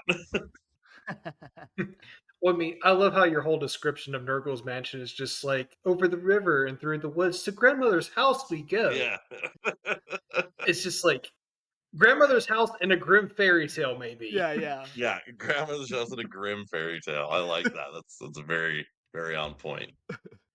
So we go deeper, deeper into the garden. What do we find when we go past the next bush? Why? We find the vibrant grounds of the morbid estate. Nurgle's realm within the realm of chaos is not static, throne-bound domain like corns or chinches. Instead, the Plague Lord wanders through his garden, savoring the decay, relishing in the twisted beauty. Unlike his counterparts, Nurgle is intimately connected to his land, taking joy in watching and spreading the rot, and indulging in the dark amusement of watching his diseases consume their victims. At the heart of the garden lies the deathbeds, where Nurgle stores his broken and defeated, their stories fueling his creativity. Here, the Plague Lord listens to tales from the realms beyond, crafting new plagues inspired by them. Those who entertain him are selected, infected, and sent back to their lands as vessels for his creations. Nearby, the pox yards serve as Nurgle's testing ground, a place where the efficacy of his plagues are honed. Depending on the type of disease, the environment changes. Clear land turns into pus, and thorny brambles tear at infective captives, offering new insights for Nurgles and experiments. Throughout his garden, there are many such places. The Morabusium, where the toxic herbs thrive, and the Dunglash Arboretum. What is that word? Arboretorium? Arboretum. Arboretum. I knew that was a real thing. Yeah, Arboretum, where putrid vines grow, all contribute to the Plague Lord's endless work, providing the ingredients and knowledge he needs to perfect his most potent contagions in his cauldron of rotting mansion. Man, what's crazy and interesting about this is like how much like physical, how much science, how much like reality goes into Nurgle crafting these diseases. Like he takes herbs and then he blends them together to create the perfect poison. Like it's not just like he's concocting warp diseases, although he does do that as well, but he also has this like physical attribute where, maybe the concept is just like his demons, if he creates just like warp plagues, yeah, he can put them out into the world, but maybe they're on a timer, and after a certain amount of time they no longer hold power. Well, if you take like real life reality plagues and afflictions, then they can actually last in the materium world. He's probably doing some combination of like all of the above. For sure. Like, and heaven forbid, like any unsanctioned psychers that just don't have control over their own powers, and then Nurgle happens to take notice, and then he's just like, here we go, disease. Yeah. Yeah, yeah. Speaking of diseases, No, no. Go ahead. No, no, no. Go ahead. It's Sorry to all good. interrupt. Uh, I I'm so was, rude. Go I ahead. was okay, No, okay, go okay, ahead. okay. Go ahead. I was thinking as well, like his ability to make disease and everything like that. Like, look at what we have in our own world today. The bio weaponry that the people can make. Man, Ugh. he has access to millions of worlds and all their weird stuff they have, not let alone just what Terra has. So like, it'd be crazy. Like, instead of COVID-19, it's COVID 40,062. Like, he's just Yeah. Damn it, Nurgle fund the Wuhan Institute. Fuck. no, no, no. Oh no. Oh no. Nurgle funded institution. Man, it's not good. It's not looking good, It's people. not good. Exactly. So, but yeah, I think that's definitely like an aspect that people don't realize. On every other world out there, there's going to be more things that can make more viruses, that can make more plagues, that can make more pestilence. And if you start taking things from each world and then combining them all together, Ooh. that's going to make your ultimate virus or your ultimate plague or whatever, right? So, yeah, very interesting as well. So, Yeah. Seth had mentioned the comments a long while back. Let me scroll up and see if I can find it. Give me just one. Okay, here we go. It is. Where is it? I lost it. Okay, question. Does Nurgle control viruses because viruses are dead? Does he control the biological agents that corrupt the dead, the living, or both? So, I guess to kind of go off of that, like, yeah, like biologically, viruses aren't technically alive, but they exist to infect their host and then procreate from there, just so they can spread out further. So maybe he doesn't control them in their exact movement, but he is basically like the ground zero of whatever kind of outbreak he decides he wants to let loose upon the galaxy of the polio, COVID, pox, or whatever, gonosyphil herpes A, B, and C, and whatnot. the connoisseur herpulades, yeah, And, and so, like, once he just finds like that unsanctioned psyker and just lets it take hold in the galaxy, and then it can just further mutate from there. Because even if it's not the same disease, it's still going to spread Nurgle's gifts. It's still going to lead to rot and decay, and that's what Nurgle wants, and Nurgle is happy. Most pleased. yeah, Most sure enough. pleased. Um, Most pleased. yeah, and like, you kind of mentioned about dis- uh viruses and how like they spread rapidly at first and then they kind of reach like a point where they don't want to just kill everything. They kind of like stabilize a little bit. And that's that point where now that really makes Nurgle happy, where now he has this stable where the disease can continue on. Like, yeah, it's fun to have a disease that just burns through a population. That's a good time.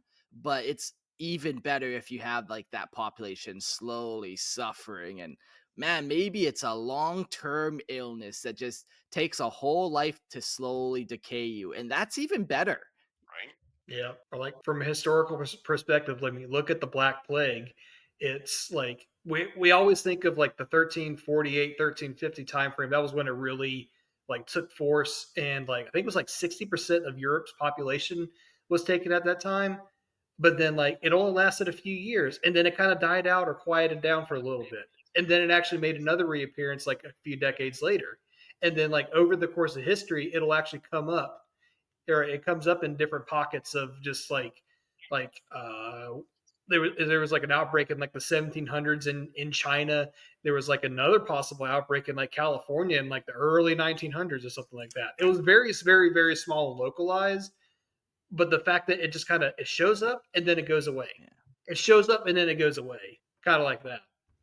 100%. Very interesting. Yeah, it's got its like reproduction. It knows how to reproduce and how to do it best and when to spring up next, and how it knows, I don't fucking know, but it knows. Nurgle, Yeah. obviously. I mean, I'm no virologist, so don't ask me. I'm just the guy trying to fight it. Also, Liar had said, "Can you imagine Nurgle blessed artifacts, the plague and the disease they most absolutely fuck worlds with?" And I was like, "Hell's yes," because I just imagine it being gardening tools. Somebody finds a gardening tool, they're like, "Oh, a new hoe for me to, yeah. do my garden with." And what they're doing is actually infecting the soil and the earth of the world as they're doing it. Yeah. Yeah, like Just imagine. the garden shears for like clipping herbs, like you clip the herb, but like it Mhm. all dies to plant everything. Whatever you clip, it just kills it all. Exactly. Yeah. 100%. Yep. You just gave. Or here's a Black Library idea, like a Nurgle infected STC to be used on an agri world, I like it. and you don't realize what's going on until after all that food stuff is shipped out to everywhere else in the Imperium. Oh, Dude, Oh, dude, I love it. big problem. Black Library, I take my check. I Yeah. take my royalties by check, Yeah. please. Thank you. They're all I just love that. infected John Deere tractors. Like Oh no! now somebody has to make a Nurgle army where like all the vehicles are just John Deere tractors. Who keeps planting that warp corn? Planting that warp corn. Yes. Like the bright greens and bright Uh, yellows. Okay.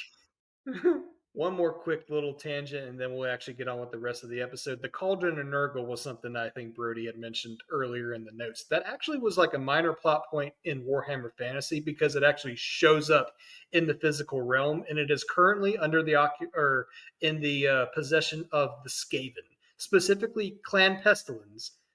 So I'm not going to go into too much detail, but you can probably guess like what that's all about. But then you might ask, why does Nurgle not do anything to get it back? They're doing what Nurgle would want to do with it anyways, so yeah, he's fine with it. he's fine. Yeah, yeah. Spread spread my disease, you filthy with the rat folks. There we go. That is a cool thought. Like, can Nurgle do that same thing? Like, is the pot an actual artifact in 40K? Like, sure. I suppose it could actually be. I don't see why it wouldn't. Cool. Yeah, and we kind of got like this, like, it's not really proof, but it's kind of that adjacent proof with fantasy. Cool, cool. Mm-hmm. Yeah. All right. So all this talk about diseases, gonosyphilis, metaherpalags, polio, COVID, vaccine, 40,000. Let's talk about the realm of 1,000,001 plagues. The number shall be 1,000,001, no more, no less. Ring the pox bell. Nurgle's garden. Bring out your dead. Bring out your dead.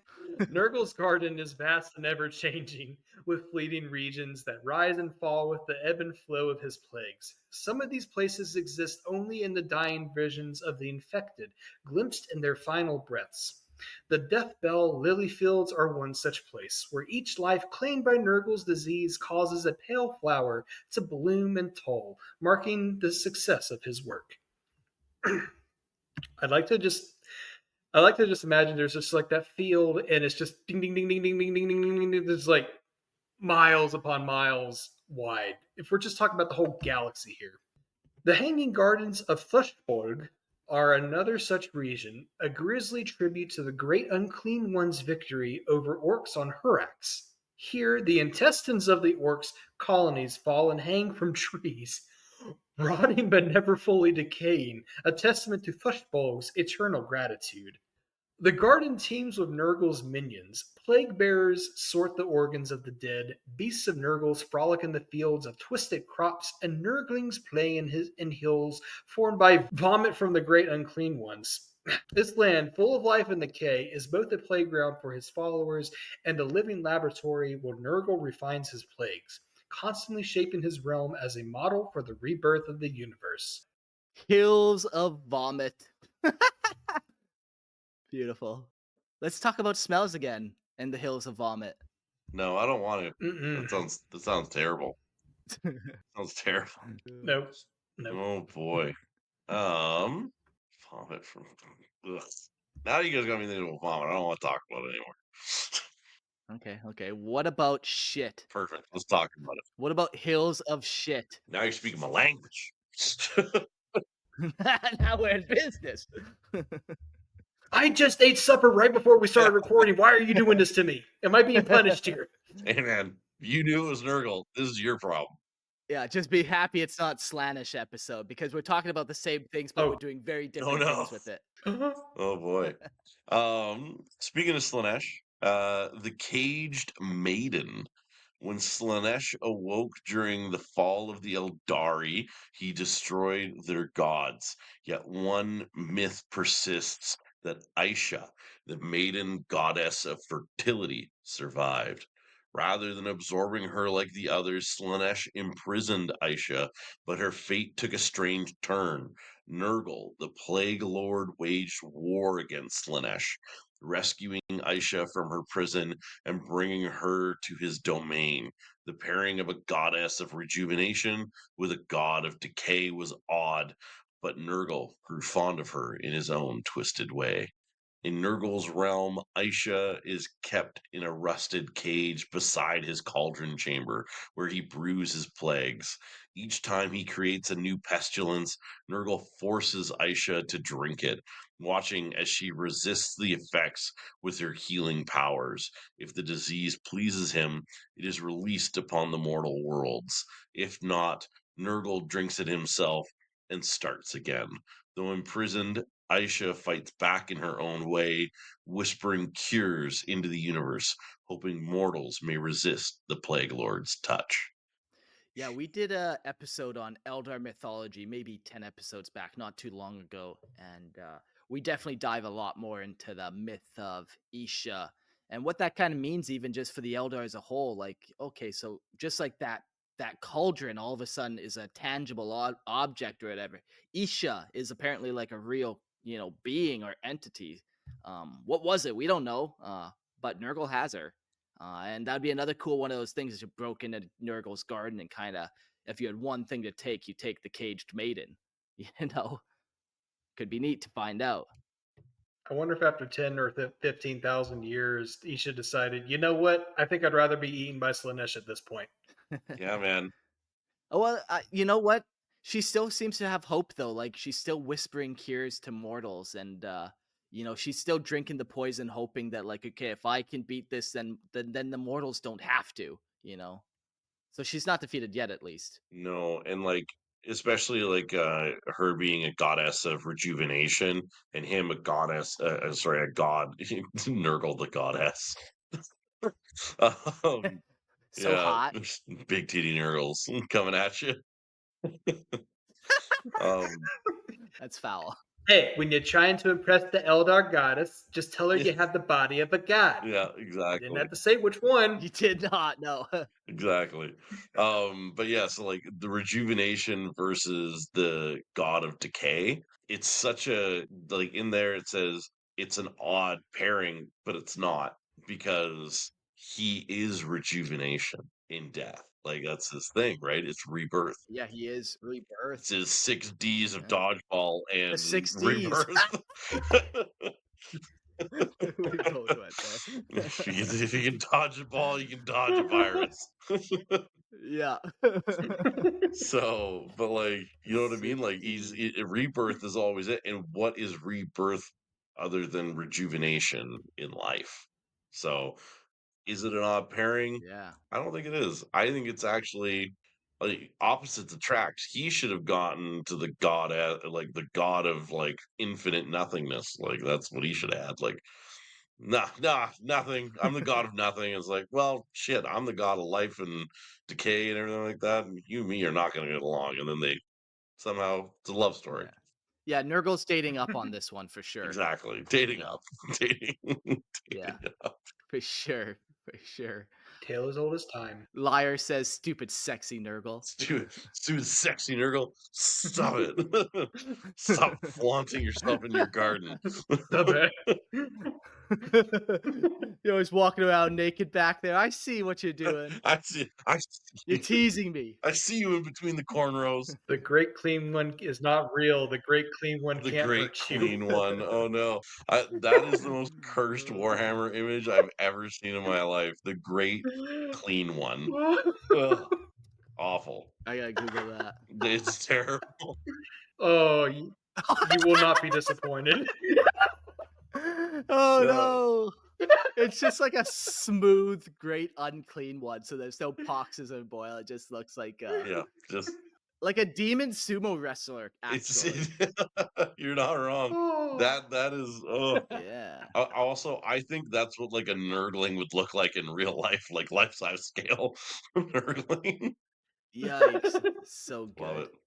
All right. Up next, we got the uninvited guests in the garden. Few have seen the land of the Plague Lord, a place where disease festers in every breath. A foul fog chokes the living. Only Nurgle, with a gesture, opens past through his garden of gurgling fungus and toxic decay. The unwelcome are never spared. The Eldari of Lugranath learned this the hard way when their psychers, seeking the truth of Isha's imprisonment, ventured into Nurgle's realm. Their minds passed through the garden's foulness, untouched at the first, but the rot flies whispered of their trespass to Nurgle. As they neared his manzee, plague bearers rose, chanting. The seers fought with blasts of blue fire, but more emerged from the muck to block their path. Days of battle turned Nurgle's garden into ruin, but the psychers' physical bodies began to succumb to the very plague they sought to conquer. As their bodies withered, their souls slipped fully into the immaterium, claimed by Nurgle's garden. The air thickened and the seer's form became twisted into gnarled trees, each finger heavy with nurgling fruit. Now the seers of Lugnagath remain as the forest of despair in Nurgle's domain. Their wails a grim reminder of the cost of unwelcome intrusions. Even Nurgle's generosity has its limits. Yeah, so that's kind of cool. Like, if you venture into Nurgle's garden, chances are very good you're going to become a part of it. You're going to become a permanent fixture. I like I mean, that's pretty much true for any unwanted guest in any Chaos God's realm. So But like, Chinch, Corn, Slanish, they probably devour your soul, and then that's that. Like, I guess your skull becomes a permanent fixture on Corn's throne. But it's a little different. right, and that's kind of one of those things where I'm looking at it, I'm like, Nurgle just wants you're an uninvited guest. I'm inviting you to stay forever. Like,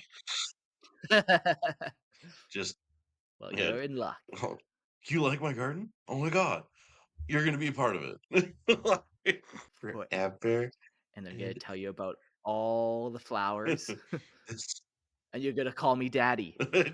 oh no, oh no. But I've got a dad, not anymore. Not I'm anymore. Now you got two. I'm your daddy now. Just oh no. Me and that great unclean one over there. look at me. I'm your Yeah. daddy now. It reminds me of the stupid Call of Duty Black Ops 6 thing where it's like the guy's like at the dinner, it's like, Mom, where's dad? He's like, he's playing Call of Duty Black Ops 6. I'm your daddy now. No, No, no. another one lost. Oh boy. Oh no. Yeah, it's good stuff though. Oh. Great stuff. Great stuff. Oh. You're up, Gerald boy. Speaking of pregnant pauses, Who impregnated that pause? Whose fault was that? Jeez. so Nurgle does have a rivalry in the great game, as we have spoken of before. So let's talk about that real quick. Nurgle, the Plaguefather, stands as a timeless adversary to Tzeentch, the Changer of Ways. Their forces are birthed from the very marrow of opposing mortal desires and despair. Tzeentch thrives upon the flickering embers of hope, the ever-present yearning for change and the belief that fortunes can be reshaped. Nurgle, in stark contrast, is fed by the acceptance of decay, the gnawing awareness that death is inevitable, and yet the stubborn refusal to surrender to its grasp. In the charred remains of hopelessness, Nurgle's faithful rise, determined to endure and defy the fleeting whispers of change that Tzeentch weaves. In the mortal realm, the followers of Nurgle often find themselves locked in a slow, suffocating battle against Tzeentch's schemes, seeking to mire the Changer's ever-evolving plans in the grim reality of decay and stagnation. The forces of Nurgle, ever patient, watch as Tzeentch's fragile webs of change collapse, knowing that the detritus of their destruction will feed the eternal cycle of death, rebirth, and renewal. To Nurgle, every crumbling empire, every fallen scheme is fertile ground, ripe for new growth to sprout from the corpse of the old. Though Nurgle and Tzeentch may be enemies, their conflict is one of eternal balance. Tzeentch seeks to create elaborate, intricate designs, impossible to comprehend, evolving into even more alien forms of perfection. But Nurgle is not concerned with perfection. His power lies in resilience, in the unyielding rot that creeps through every crack in Tzeentch's brilliant machinations. While the architect of fate weaves dreams of unimaginable complexity, Nurgle's minions gnaw at the root of those dreams, bringing them to ruin so that from the fertile decay something new can grow. The war between them rages across countless realities, a never ending cycle of creation and corruption, where Tzeentch's schemes rise, Nurgle's servants rot, seeking to topple towers of ambition, letting them crumble into the rich loam of rebirth. And from the dead, new life will always spring, an eternal cycle of growth and decay, an inheritance of life from the tombs of change. Yeah, cool. Like it's a cool balance these two play. And sometimes I think like Chinch is kind of more of the rival there, and Nurgle's kind of just there, and he's like, yeah, I guess Chinch is my rival, but ultimately I'm gonna win this one. It's like the big brother versus the little brother. He's not too concerned. Where Chinch is giving it his all, he's putting everything to his plots and schemes to try to rival Nurgle and kind of get there. There was a lot of fan talk that ultimately a lot of people kind of speculated that Zinch would be the one to win the great game because of how he like plans upon plans upon plans. But I don't know. Listening, like reading all of the notes here, just kind of makes me think like all Nurgle has to do is just wait. Just wait. That's literally it. That's all he has to do is just wait it out. Yeah, you're not wrong. Like, just like your inheritance, you just gotta wait. Like, that's all it is, man. You just gotta wait. Just sit there. Yeah, it'll happen.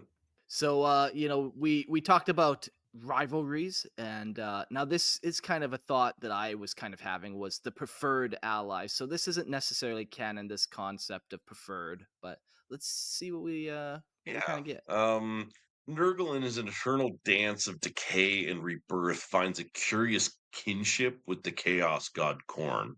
For though their methods differ greatly, both revel in the raw power of destruction. Where Korn brings violence and bloodshed, Nurgle's forces are content to let rot and corruption slowly erode all things in their path. Yet both find solace in the inevitable collapse of order. Nurgle also appreciates the chaos wrought by Slanesh, whose indulgences in excess and pleasure often lead to self-destructive behaviors that accelerate the spread of pestilence and despair. And though an uneasy ally at best, Nurgle tolerates Tzeentch's endless schemes, for they know that the more Tzeentch manipulates, the more fragile the world becomes, ripe for Nurgle's slow, inevitable touch of ruin. Together, these dark powers form a dissonant but harmonious whole, each serving their own purpose in the endless cycle of entropy and rebirth. Cool. Yeah, so he's kind of just like, I like Slanish because your behavior is going to lead you to entropy quicker. I like Corn because your behavior is going to lead you to entropy quicker. Chinch is funny. His behavior usually leads to entropy quicker, you know? Exactly. It's like we said, he just has to wait and he will eventually find like even if none of the other chaos gods existed, like just imagine a world like our own where none of them existed Yeah, except for Nurgle. He would be fine because all things decay no matter what. He's always going to be around. Like, it just is what it is. If we created a world where we're like, look, guys, no more war. No more war. We're all going to be on the same page. No more war. We don't want war. We're not going to kill anybody. Or if we are going to kill people, it's going to be bloodless. Corn's just like, oh, God. Like, why would you do this? why would you do this to me? And we're not going to have excessive, like, depravities and stuff like that. You can find a world like it will not ever actually happen, but you can think of something where it's like there's always going to be a world where decay and death happens, but maybe murder doesn't. Maybe excess and all of the depravity that Slanesh happens doesn't. Zinch, I think, is the only other rival because everything changes, right? Sure. That kind of, let's expand that question. Let's take that microscope off it there. So if you're talking about on a planetary scale, let's talk to a galactic scale, like one galaxy over. Like Nurgle probably is one galaxy over, because just like over here, decay and all that is happening there. And like you said, on that small scale, you can find a galaxy that doesn't have any war in it, and Korn might not have any power there. Um, but then, yeah, we go to Chinch again, where like, okay, change also is inevitable. Death is inevitable, but so is change. So you might find those two gods kind of spread out across galaxies. Exactly. So I think it's really one of those things where Nurgle is, in fact, really one of those big things where he's all encompassing because of what he is a god of. Um, you know, murder and blood, you know, everything like that. Yeah, it's probably never going to happen where there's a bloodless galaxy, but there is a possibility where there's no real possibilities where things won't rot and decay. Maybe you won't rot and decay. Maybe you've got Yeah. some serum that allows you to live forever, as an immortal. But things around you will. Necrodermis. Yeah. Yeah, exactly, right. Necrodermis looking at you. God damn it! But everything around you is rotting and decaying. But even then, the necrodermis is rotting and decaying in some aspect because of. Just so much slower though. Yeah. You're right Yeah. about that. So it's just one of those things where, like, I think no matter what he does, he's always going to be around. Yeah. I like that. That really snapped that into perspective. Like, we've talked about gods being in different galaxies many times, and we usually had that conversation in the scope of all of them together, not just, focusing on one. Like, what are the chances one will be? And yeah, Yeah. for sure. Mhm. Cool. Now I know this is like we're talking about like how cool it is to be a Nurgle follower, but looking in the comments, Jax just comes out of nowhere with a fucking flamer and just torches the whole room with his hot takes. Jax, you're getting the tisms all over the place. Would you like me to read these comments, Mark? Yeah, and I'll highlight them as you read. That bitch Nurgle. So get this, he's convinced a lot of people IRL that he cares, which is very untrue. He's an asshole who loves despair and harming people, same as other Chaos gods. He tortures an Eldar goddess and my boy Mortarion, who absolutely does not deserve that shit, figuratively and literally. He tortured the Death Guard to get Mortarion, one of the more caring Primarchs, to join him, all because he knows it will bring Mortarion to despair. Man, I hate Nurgle, and we'll skip that next part. Wow, way to white knight for Materion there. Just really like, Yeah. oh, Materion can save the princess. Fucking gay. Right. Exactly. No, So You leave those Xenos princesses alone. leave him alone. That's for Robo Girly Man only. oh, here's one more comment. He benefits no one but himself. He focuses on death and rot and despair. In 40k, he is true evil, and we can't put him down for good. Okay. Let's Okay. maybe clear the air a little bit here. Nurgle is Yeah. bad. In reality, we are not for Nurgle. If we were, I would. All the Yeah. chaos gods are bad. Yeah, all chaos gods are bad. Let's just yeah. Yeah. All the chaos Yeah. gods are bad now. But what about Korn? He's honorable. Uh, More skulls for the skull throne. Yeah, that's funny. We really hit a nerve there for Woo. Jax, and now he's just silent, and there's no way for him to defend himself. That's what I really like about it. Mortarion is 40k Mario. I freaking love that. There. Okay, that's a nice rebuttal. Princess Peach. Oh. Oh Jesus. Oh man. All right, we're getting down to the last little bit of our notes here and the last little bit of the episode. We got a little bit left, but we're going to jump into Nurgle demons. And some of these we're going to read and others we're just going to briefly mention. But yeah, let's go through them. The demons of Nurgle, though monstrous in their form, carry with them the essence of resilience, an embodiment of rot, and the promise of rebirth. Their bloated, swollen bodies bear the marks of decay, their putrid flesh writhing and twitching, a living testament to the eternal cycle of corruption. Leprous skin peels and ruptures, spilling forth vile, viscous fluids, while the very bones seem too big and sag and bend under the weight of their own slow, unrelenting decay.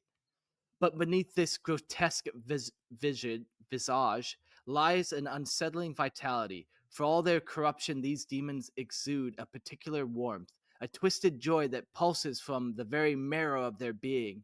Their laughter, sickly and deep, echoes through the air, a song of persistence in the face of death. Their delight in the process of decay, reveling in each new liaison, each fresh wound that marks growth, each groan of their victim is a music to their ears, a signal of their unholy work bringing forth the world's rebirth through death and disease.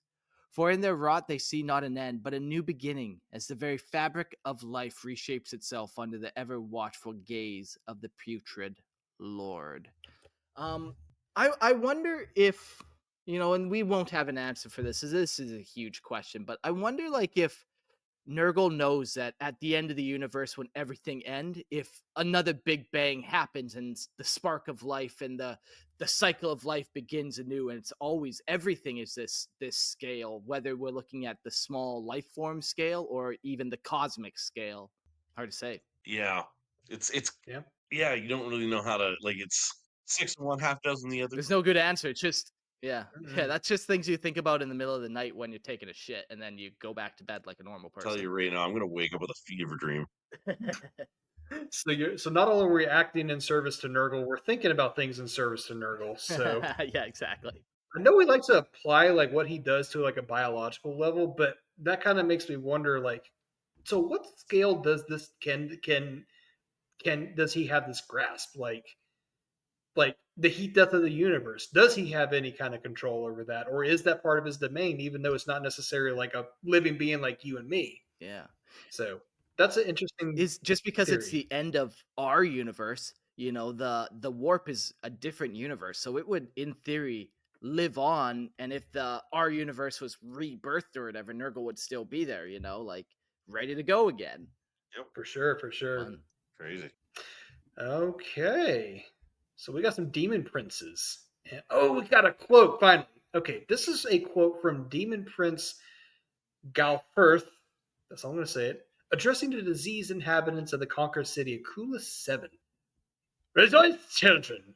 Your father brings you hope in your darkest hour.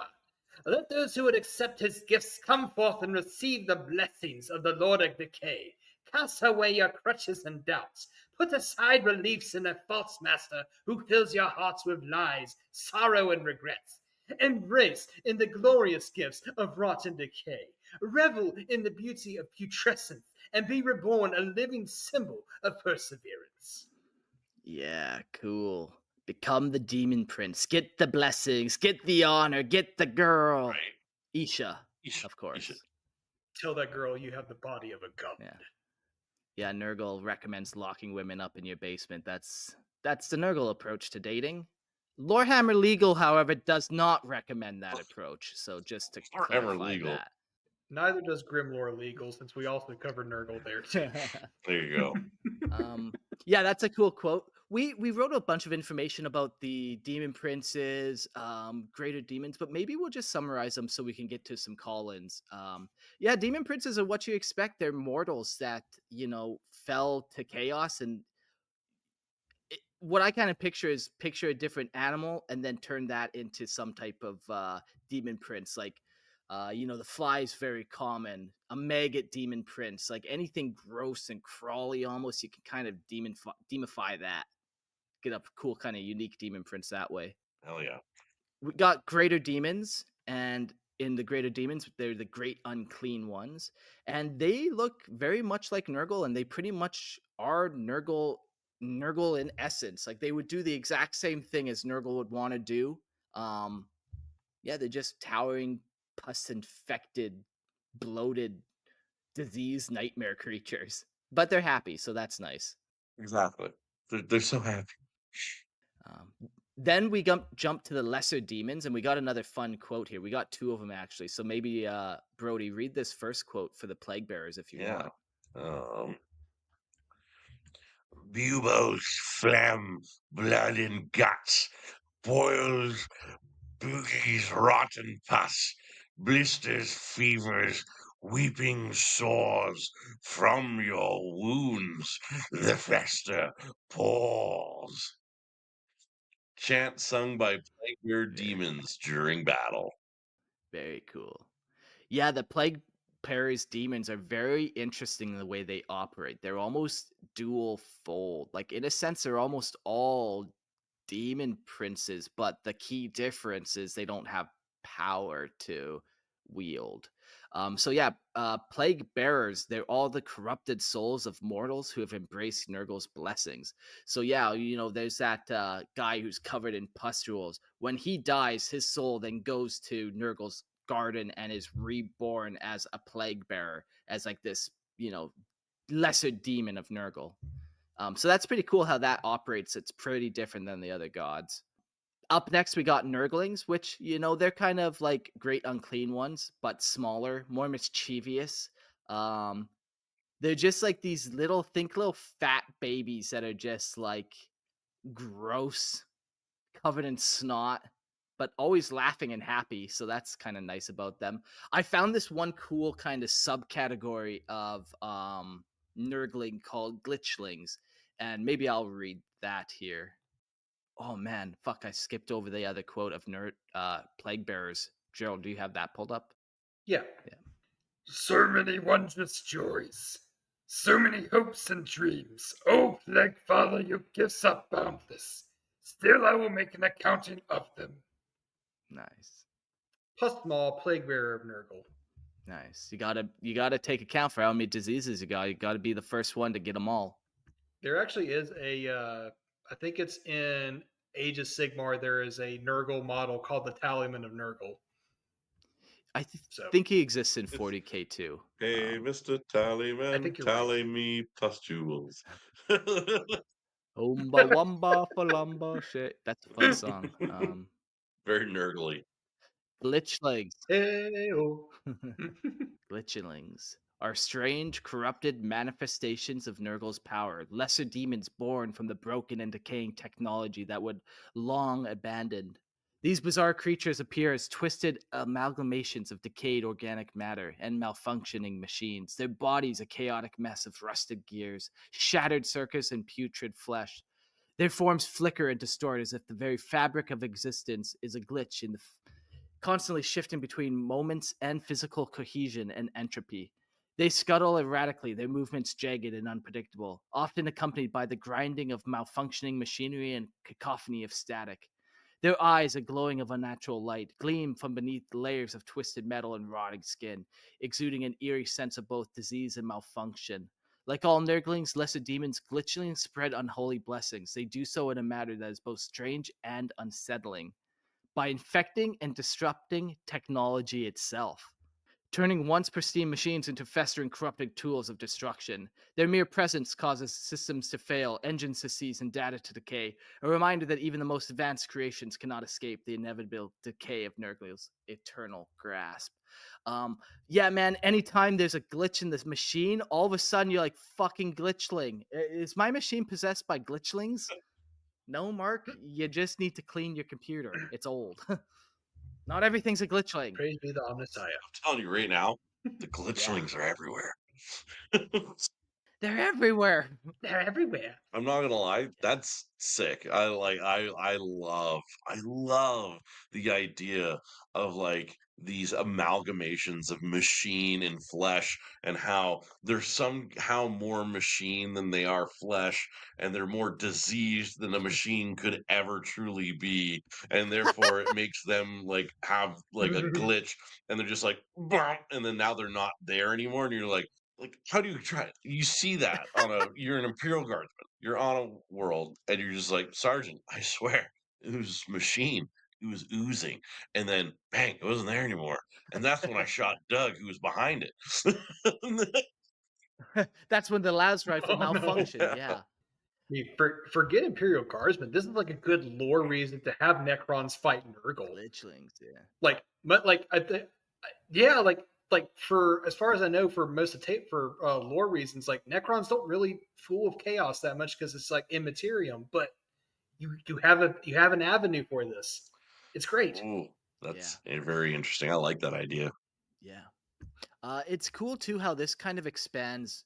Very early in this episode, we talked about first Nurgle corrupts your mind, and then he corrupts your body, and then he corrupts your car. But he has an ability to, yeah, like it's not just flesh that he decays. It's everything, as we've mentioned so many times in this episode, even Yeah. machines. And then we get into the beasts of Nurgle. They're just like a weird pile of like just imagine like a squished hot dog with legs walking around with a mouth on it. It's like this weird like flesh thing. And it has like the mindset of a puppy. So it's like happy to see you wagging its weird little lumpy tail at you. It's gross. Don't like There's a it. little lumpy tail. Somebody's got to have a Yeah. dog like out there's got a lumpy tail. Don't talk about pumpkin like that. Oh, it's like pumpkin's a good dog. Mhm. I don't apologize often, but I will apologize to Pumpkin the dog. I did not mean to offend you. You are not a beast You're of not a Nurgle. beast of burden. Um, Oh no.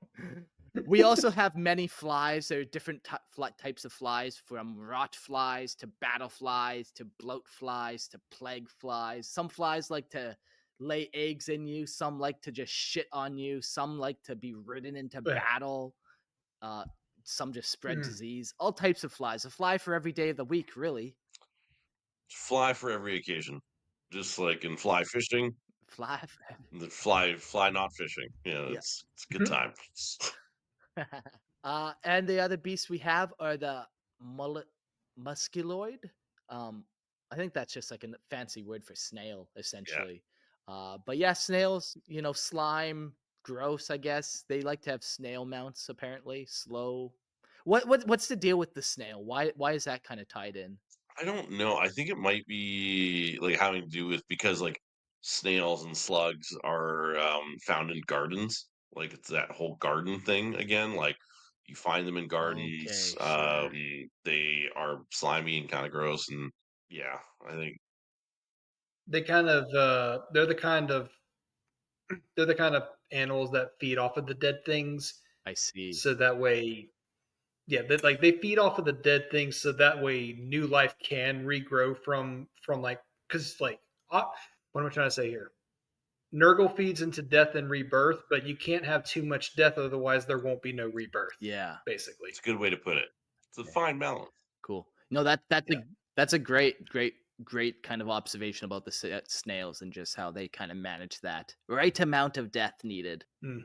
And then we have the feculent normal. Maybe like 20 episodes ago, we did a cool herborium and bestiary episode. And we talked about warp specific creatures. And in that episode, we talked a lot about the Garden of Nurgle and all the different trees that they had there. So maybe definitely check out that episode if you're more interested in like some of the living creatures and trees. They have all types of trees where when you die, the tree will devour you and drink your blood, and then you will be thrown to the side like a little seedling and be born into a new tree. All types of weird, crazy horrors. And the feculent normal actually does have a model, Yeah, I so you can look at it in DW's website. I love that model. I used to use it all the time for my Iron Warriors. As long story short, not going to tell you it. That's my secret. Go listen to another episode Lorehammer did. We also got Demon Engines of Nurgle. They're pretty cool. This like weird. Oh man, like the glitchings adds a new kind of element actually to the Demon Engines. I can just imagine a bunch of glitchlings like on these tanks as they're being corrupted and like slowly turned into Demon Engines. Exactly right. Yeah. Like you think of some of the vehicles and stuff from like the Death Guard range, like the Myphitic Blight Hauler, um, and the I can't remember what the other one's called. It's like a drone. Um, but they are all like demon engines, right? Like there's definitely something alive in there, but it's definitely also a machine. Yeah. Not good. So the photide bloat drone, that's what it was. Yeah. Is the other one. Yeah. Yeah. All types of crazy demon engines. Gotta fly, slap a jet engine on the back of it. Demon engine. Exactly. I can tell you. The final part that we're gonna read here, Brody, if you want to read this last little bit, and it's on the Plague Legion. So when you smash all these demons together, what do you get? Well, see, Mark, you get plague legions. That's how you get a plague legion, Mark. You get the demonic legions of Nurgle are not mere chaotic swarms, but a deliberate cycle of birth, decay, and rebirth. Each legion represents a distinct stage in Nurgle's relentless garden of transformation. Their mission to spread pestilence, agony, and death, ensuring the growth of their master's twisted garden. The plague legions born from the land of the plague lord carry Nurgle's endless bounty. The fecundous legions concoct new diseases, gathering vile ingredients for their god's cauldron. The infectious legions are the harbingers of these sicknesses, setting the stage for greater afflictions. The pathogenous legions are diseases in full bloom, devastating both in attack and defense.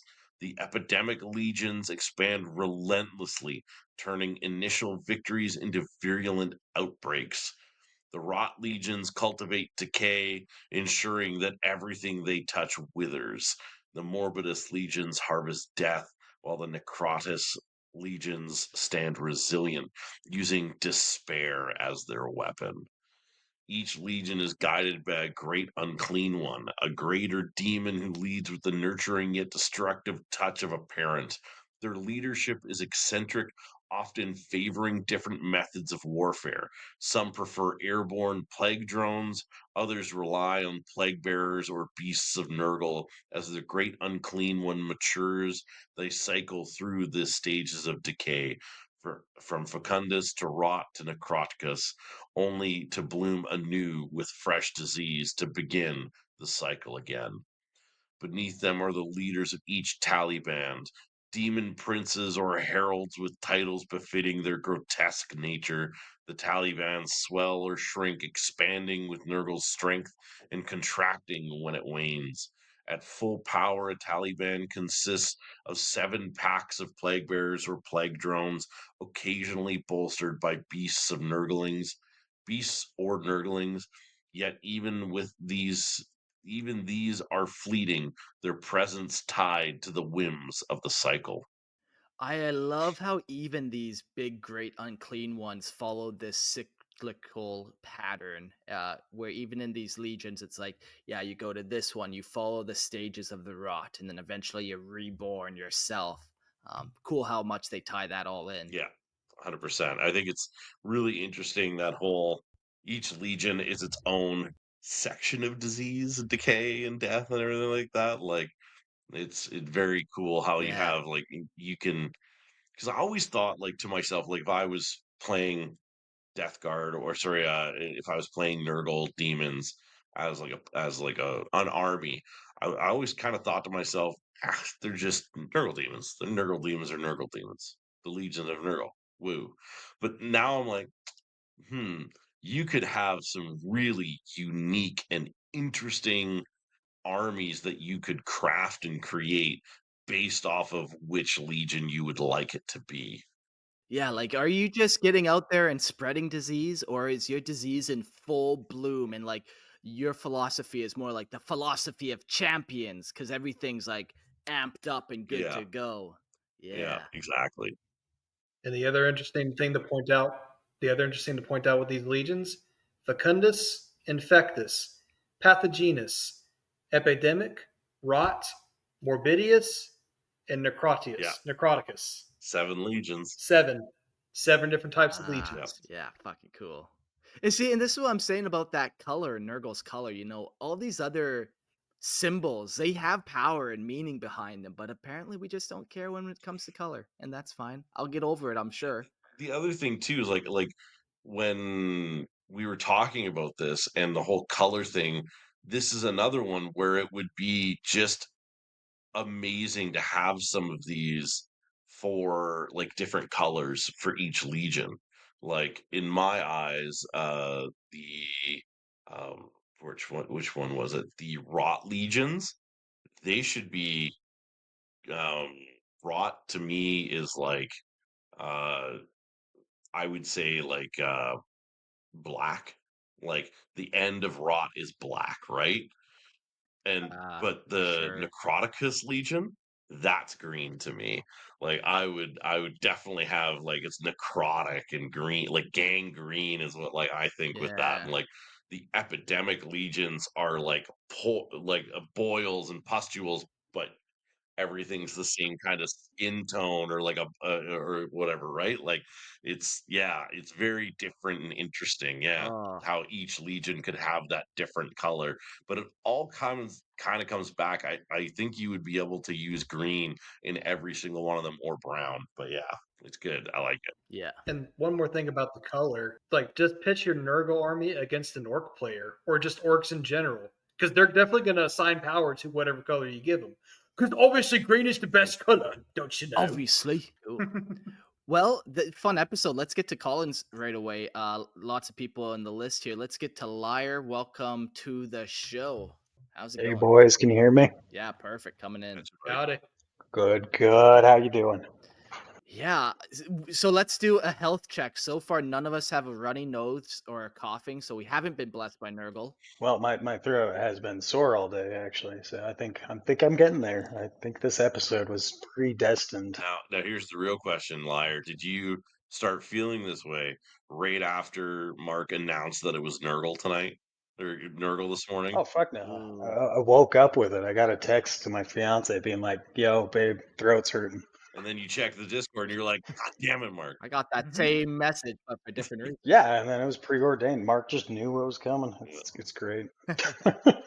Yeah, yeah. Lorehammer lives to serve.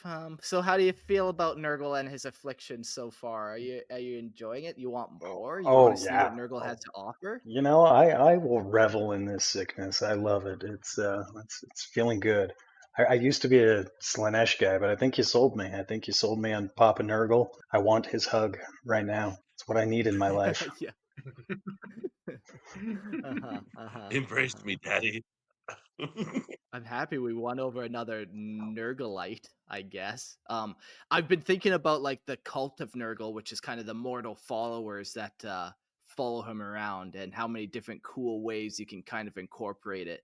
Like I can't wait to talk about kind of different Xenos that incorporate Nurgle, like the Hrud, for example, and how it's not like we said, it's not just limited to humans; it's everything gets affected. Well, I mean, everything decays down to the last fucking atom. Even that'll decay someday. Protons, they'll decay. Like, no matter what, Nurgle wins. It all just leads back to him. Yeah. Even like energy, like let's use weird analogies, and like the warp is a battery that stores the energy of warp beings, specifically Nurgle. But like man, even batteries, they don't hold charges forever, and even eventually Nurgle himself will decay. Like if the universe rots away and there's nothing left, then there's nothing left to feed him, and then he rots and decays away, and then that's ultimately a good thing for him as well, I suppose. Yeah, does that feed Nurgle when he himself decays? I I Yeah. just got like this idea in my head where you know how everybody always says like energy, like if you die, like energy can't disappear, right? The energy always goes somewhere, right? Yeah, energy is neither created or Yeah. destroyed. It's always just transferred. Yeah, Exactly. What if for Nurgle, his reliance on the energy from the material plane is what powers everything else, right? Like the whole transfer of energy. So if the world, like everything that you see in the immaterium in the warp is just the energy that has died from the material world. yeah, for Yeah, sure. yeah.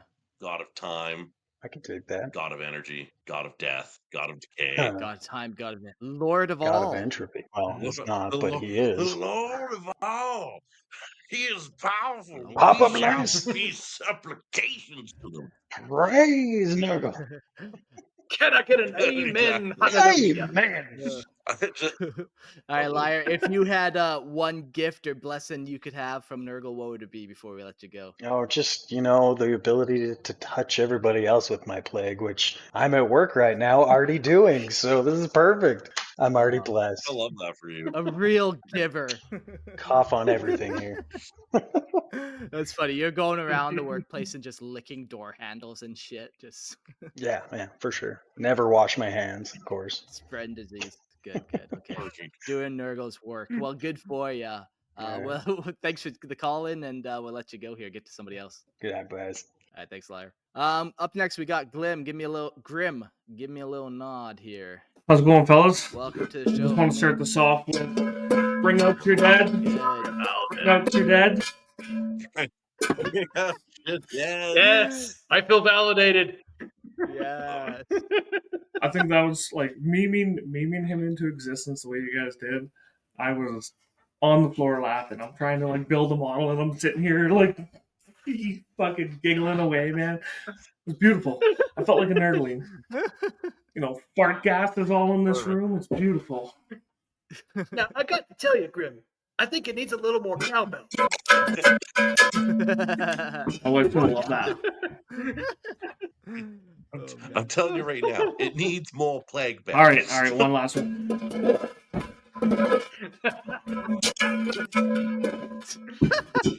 Perfect. Audio Sorry, gold, editors. just audio Oh, man. perfection. I love it. So, Grim, you a fan of Nurgle? What's your vibe of this episode and this topic? Yeah, I've always really liked Nurgle as a chaos god. You know, I really like how you guys brought a lot of light to it's always just time, what it comes down to. However, I really wish that you guys did get into some of the demon princes, because there's one named demon prince that really comes to mind, and that's Mammon. He was like that false prophet of the Imperium, or of the Imperium truth on Varax, I believe it was. So I had that model. Honestly, he was probably one of my favorite models to play, and everyone just hated him. You know, he's got this putrid canister of fuck knows what behind him, and he's just shooting that from a cannon. It's awesome. That's what it's labeled. It might be. I don't think it is. Well, you know, as much as I like to say soon TM and apologize for not filling episodes 5 hours long. Yeah, when doing the Chinch episode, man, I'm like, man, this needs to be 3 episodes. Like, name characters need their own episode, and then the cults in general need their own episode where we can dive into Mortarion and Typhus and, you know, some of these kind of legions or cultists or whatever cool kind of things are out there involving the mortals followers. Yeah, absolutely. So is there a disease or a blessing of Nurgle that you wish you had? All of it. That we can all be praying for you for? I want to be patient 0 or patient 1 or whatever you want to call it All. for everything. I think Liar put it ever so perfectly. He just wants to hug everyone and give them his sickness. So praise be with you. So wholesome. Cool. Well, we'll leave it at that. There's a couple more we're going to try to get to, Grim. Thanks a lot. Okay, one more, because I know my editors, they're like, if you get too many audio files, it becomes a nightmare. So one more person, and it's between Jax and Seth, first person to respond to the chat. And we'll just do some show notes here while we're waiting. If you want to buy anything, do we inspire you this episode to go start a Nurgle army? Probably. I know I want Nurgle now. So go to Merlin's Miniatures and use promo code LOREHAMMER. And yeah, you can get some discounts, join their mailing list for 15% off, and you help support the show when you do that. Also, come check out the Lorehammer Listener Lore podcast. Lots of fun. I read your homebrew lore, and yeah, it's a heck of a good old time reading your homebrew lore.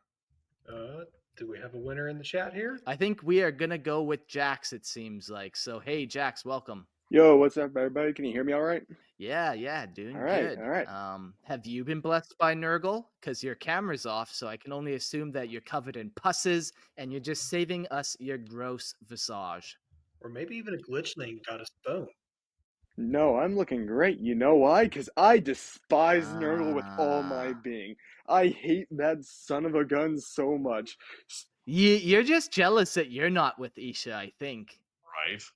60% the reason, but 40% the reason is still up in the air. So That's 60%. 60% of the time, it works every time. yeah, exactly. Every time. Yeah, so why do you hate him? I know we read your long messages and went down that little rabbit trail with you, but like, why? He's Come on. just like, all right, with Erebus, right? He gets his comeuppance. He's an asshole. He deserves it. And he gets it by getting flayed, getting beaten the shit out by Karn, and all that. But Nurgle gets no flack for everything he does. He tricks people in real life that he's a good god, that he cares. He doesn't give a crap about you. He cares only about despair. Like randomly, he will like lift the blessing on his followers and show them what they truly are. And by that time, they will like despair so much that they're like, "Oh no, kill me!" And then he puts the blessing back on them, only for it to happen like a few more times that day. He, as a god, is like the personification of evil in the galaxy. He will, like in the book, hold on, Dark Imperium, he goes after Ultramar, that system. He doesn't go after the capital. He doesn't go after the strong planets. He infects just some random soldier and goes after a hospital world. He isn't about honor. He isn't about good. He doesn't care about you. And he will just screw you over if he has the chance. More so than Zeech. It was. I'm sorry. I am ranting so much. I hate Nurgle. I think the chat's disagreeing with you. Yeah, the chat's disagreeing. Liar says Jax is a K-pop fan, mad at his idol's boyfriend. That bleeds true for sure. Liar says I think so too, bro. So the chat's not too happy with I will you. fight. I will die on this hill. Jax, you'll meet him too. He's inevitable. And that's good for Nurgle. No. That's what we want from you, Jax. That hill needed some flowers, and you're going to be the perfect soil for them. Hey, Yeah. when I die, Go when we die get to- on that vomit hill. Nurgle, I'm messing up whatever I can. Actually, no, screw that. He is a god. I am just some normal human. But he shall know that I don't like him. When we get to the Morty and Death Guard episodes, you better show up with this much fervor Oh, for I them will. like you do freaking Curs and the Night Lords. It's just saying. Yeah. Okay, good. Mortarion doesn't deserve half the shit he gets from Mortarion. And people hate Mortarion more than Nurgle, which I found astonishing. Like, at least Mortarion cares for, like, people sometimes. Nurgle doesn't give a rat's ass about you and will actively screw you over more than Zeech if he has the chance. I just don't know if I could take any more of that Nurgle slander, to be honest with you. Whew. So I feel like the three of us are going to get hit with all like the worst plagues and poxes just because we let that slander on. yeah, like I let him go on for so long before I booted him, before I realized, oh wait, I'm in control here, not Jax. Get out of here. You don't get I to have the slander my power. boy Nurgle. Not on my watch. Oh, God. Don't you take that word about my papa? And he's still going. He is still going. I hate Nurgle. It's so funny. I love your determination, good sir. Yeah. I applaud you. Yeah, you're a good sport, Jax. We love having you around. Hey, come join the Discord. It's been a lot of fun this episode. We have things going on there all the time. This episode's at an end. We learned a lot about Nurgle. Like I said, we're not done yet. I can easily think of 2 more episodes that this episode spawned. So stay tuned for the Lore Hammer. I came up with this fun tagline today. In the grim darkness of the far future, there is only lore. And, I snickered to myself, and then I don't know what I did with my life, but thanks everyone for listening. We have a couple new Patreon members today. Thanks for donating, Philippe, and that's really all. So thanks a lot for that. Brody, Gerald, thanks for coming on. Thanks for having me. Always like Thank being you very here. much. Say one final note before we actually end off. There is a group called Endless Taverns. You can look them up on Spotify. There is a song called Embrace the Rot. It is solely dedicated to Nurgle. They also have other songs dedicated to the other Chaos Gods, but give Embrace the Rot a listen. We don't have time for me to go over the lyrics, but just give it a listen. It is really cool. Yeah, very cool. And the next time we have you boys on will be in a week, and we're doing we're doing the Gork and Mork Greenskin Gods episode. So that's going to be a lot of fun. Yeah. Hells yeah. Hells yeah. Hell yeah. All right. Adios, everyone. See y'all later. Good night.